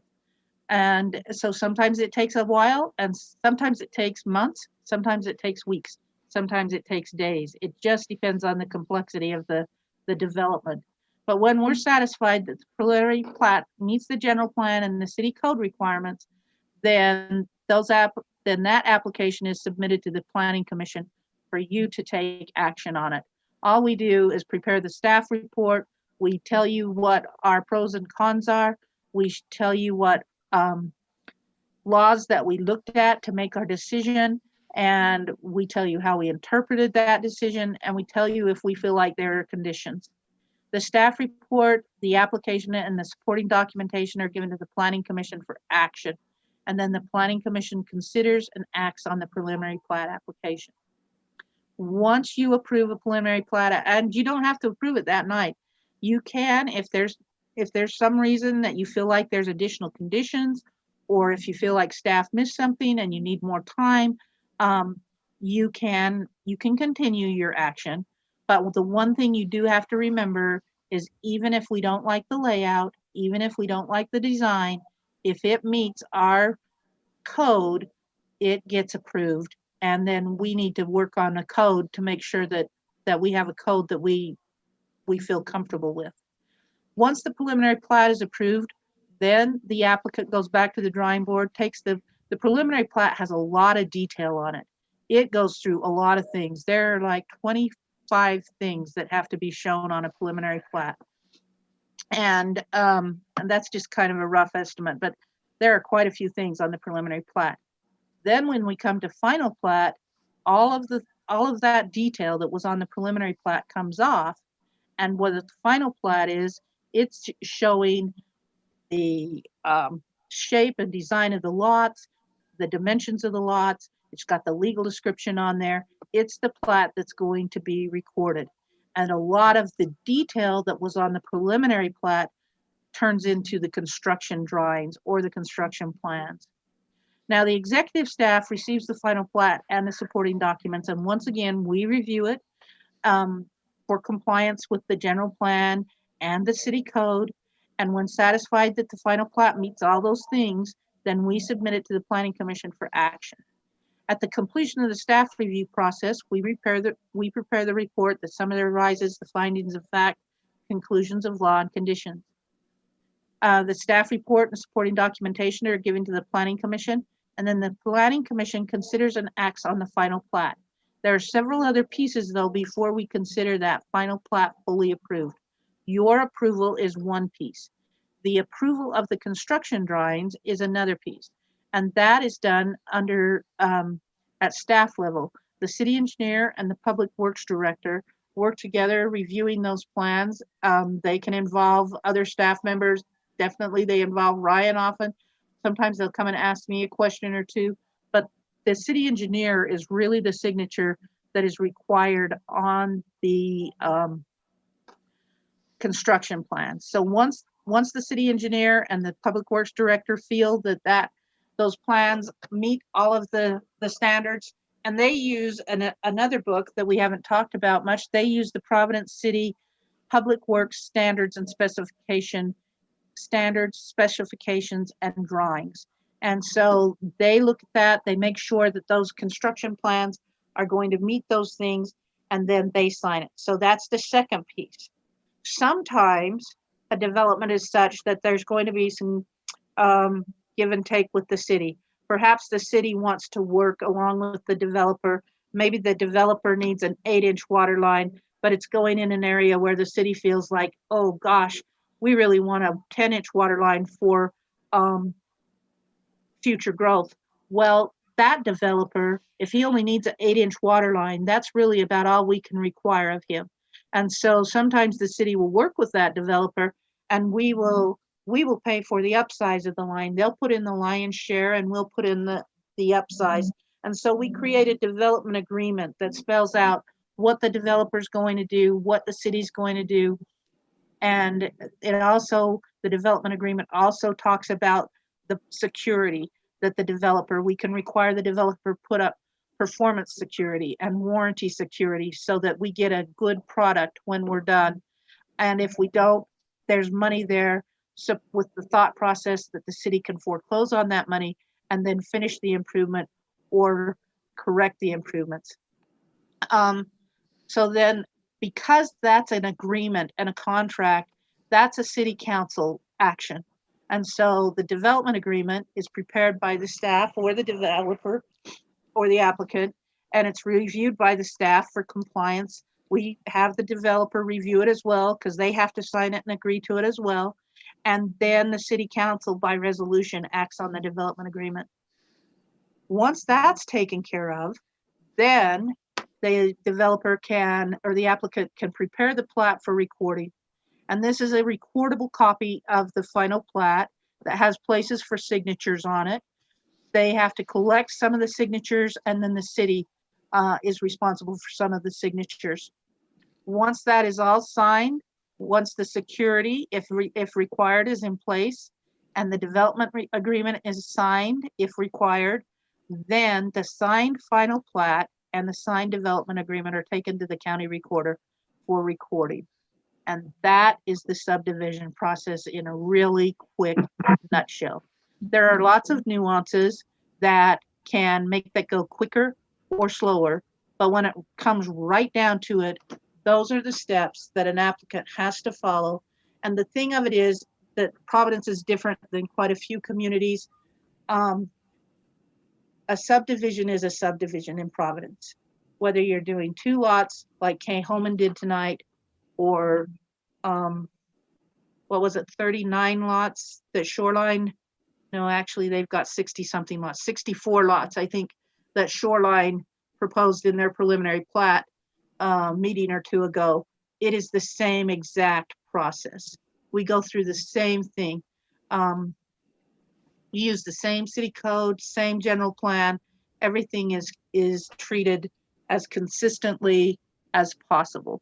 The fine line, as I said, that the staff has to do, and it sometimes will frustrate a developer, is that the staff cannot turn into the developer. We can guide, we can review the plan, the general plan with them, we can review the ordinances with them, but a lot of responsibility for good development lies with, in my opinion, lies with the design engineer. The person that's working with that developer hand in hand to get those plats and to get them through the process, they are key. I will have developers that will come in and they'll sit down with staff and they'll say, will you tell us what you want? I don't get the luxury of telling them what I want, and they probably really don't want to know what Scarlett wants. What I truly want is for them to put on paper what they want to achieve and follow our ordinances in order to do it. And that's really all staff ever wants, is that they follow the ordinances. So that's kind of where we're at. Questions, Scarlett. The LUDMA, that was adopted, what, about 10 or 15 years ago by the city? That was adopted by state code. I think it was in 2007, maybe a little, sometime in that time frame. Okay, so tell us how it was adopted. Do we have a choice of using this or not? Is there another choice, or is LUDMA is forced? state code, Brian. It was adopted by the Utah legislature. And and the city needs to be in compliance with it because of state code, right? Yeah, Correct. but it gives a lot of latitude to the city to have some flexibility. But it was actually a major overhaul of land use law in the state of Utah. And there was a lot of negotiation between developers, real estate brokers, the Utah League of Cities, and the legislatures to come to LUDMA. Okay. I was involved, Scarlett and I were involved for about 7 years working on a simple subdivision. And it was before this LUDMA was taken into effect. And so I got the feeling that there was a choice that we had. But what you're saying is that it was the state legislature gave us LUDMA as the development tool, as the subdivision tool for all municipalities to use in the state of Utah. Yeah, the LUDMA for the cities is in Title 10, Chapter 9A, and there's an identical LUDMA for counties that is in Title 17A, and I think it's Chapter 9A as well. Okay, thank you. Thank you very much for covering that, Scarlett. It's a big job. Ryan, is there anything you would like to add? Ryan? We lost I was Ryan. just unmuting. I think you did a very good job, Scarlett. Thank you. Thank you. I thought that was well covered, and I think this document is a good resource for you. I would encourage that. You know, she has put together a good document to help you in yours. I would add, if you haven't taken training from the Land Use Academy or Luau, I would highly encourage that all members of the Planning Commission take regular pieces of that training. They're good. They've put them together. Meg Ryan does a lot of them. You know, she's famous. And so, you know, she does a lot of those trainings. Anyway, I do highly recommend that you take your time and take one of those trainings regularly. And those trainings are really good. They do not talk over your head. They are designed for planning commission. They are designed for people that are laymen's. They have good qualified people. Ryan is spot on when he encourages you to look into those. They have a lot of things that they've got recorded on the website that you can just pull up and watch. You should be getting emails on various trainings that become available. And particularly now with COVID, there are a lot of webinar trainings, virtual trainings that they do them at very little or no cost. And so that's actually been really kind of a nice thing, instead of having to pay to go to a conference, which, don't get me wrong, there's good things about going to a conference, and I miss some of that. But to be able to attend some of these trainings virtually with very little expense to the city is a really great thing. And so I would encourage you to look into those trainings. And then the other thing I would do is just plug the general plan again. We focus a lot on the city ordinances, which we need to because they're the laws, but you really have to have that general plan at the forefront of your mind and think about how the impact of the decisions we're making, how they're going to impact that general plan and the ability of that to last us for the next 5 to 10 years. So I referred to the general plan some, but I didn't take anything out of the general plan to put in this document. But there really are some good things in that general plan that I would encourage you to become familiar with. I will say one thing though, and it's whenever I do a interview with a new hire, I always tell them, please don't try and memorize. What I want them to memorize is where they find the code, what the resources are. Don't try and memorize it all. It will overwhelm you, and it changes every year, as Joe can attest. And through all of the years that I think LUDMA gets changed every year. They had a special session this year and started messing with annexations right in the middle of the year instead of waiting for the regular legislative session. So don't try and memorize. Just make yourself familiar with the resources and refer to the resources, and that'll save you a lot of angst.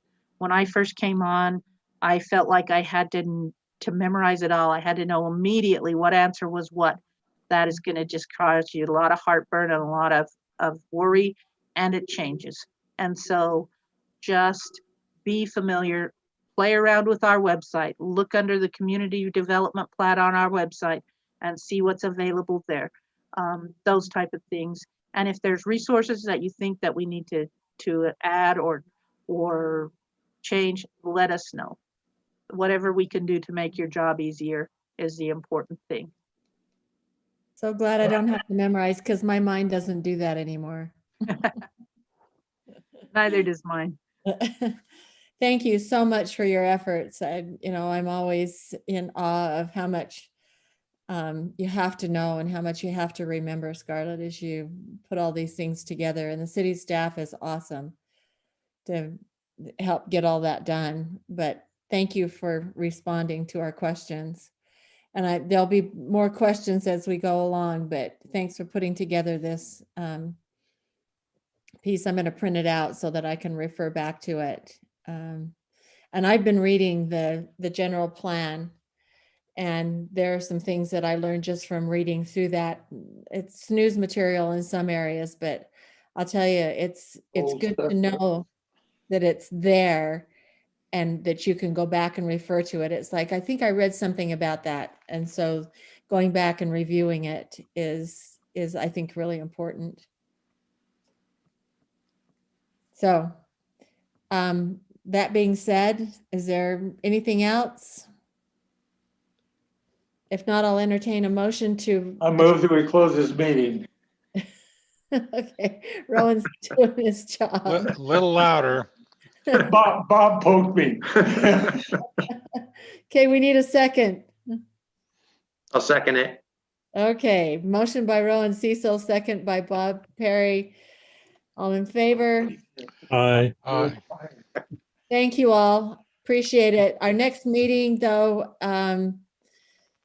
Scarlett, what have we got coming up? Do we need to have another meeting in 2 weeks? No. We're expected to have our next one on the 9th. On the 9th of December. That's Right. correct. Okay, Unless there's something else that comes up, we'll let you know, but that's the expectation. something pressing. Okay. All right. everyone. I guess we probably better tell the city council. They might have a lot of people want to talk about that.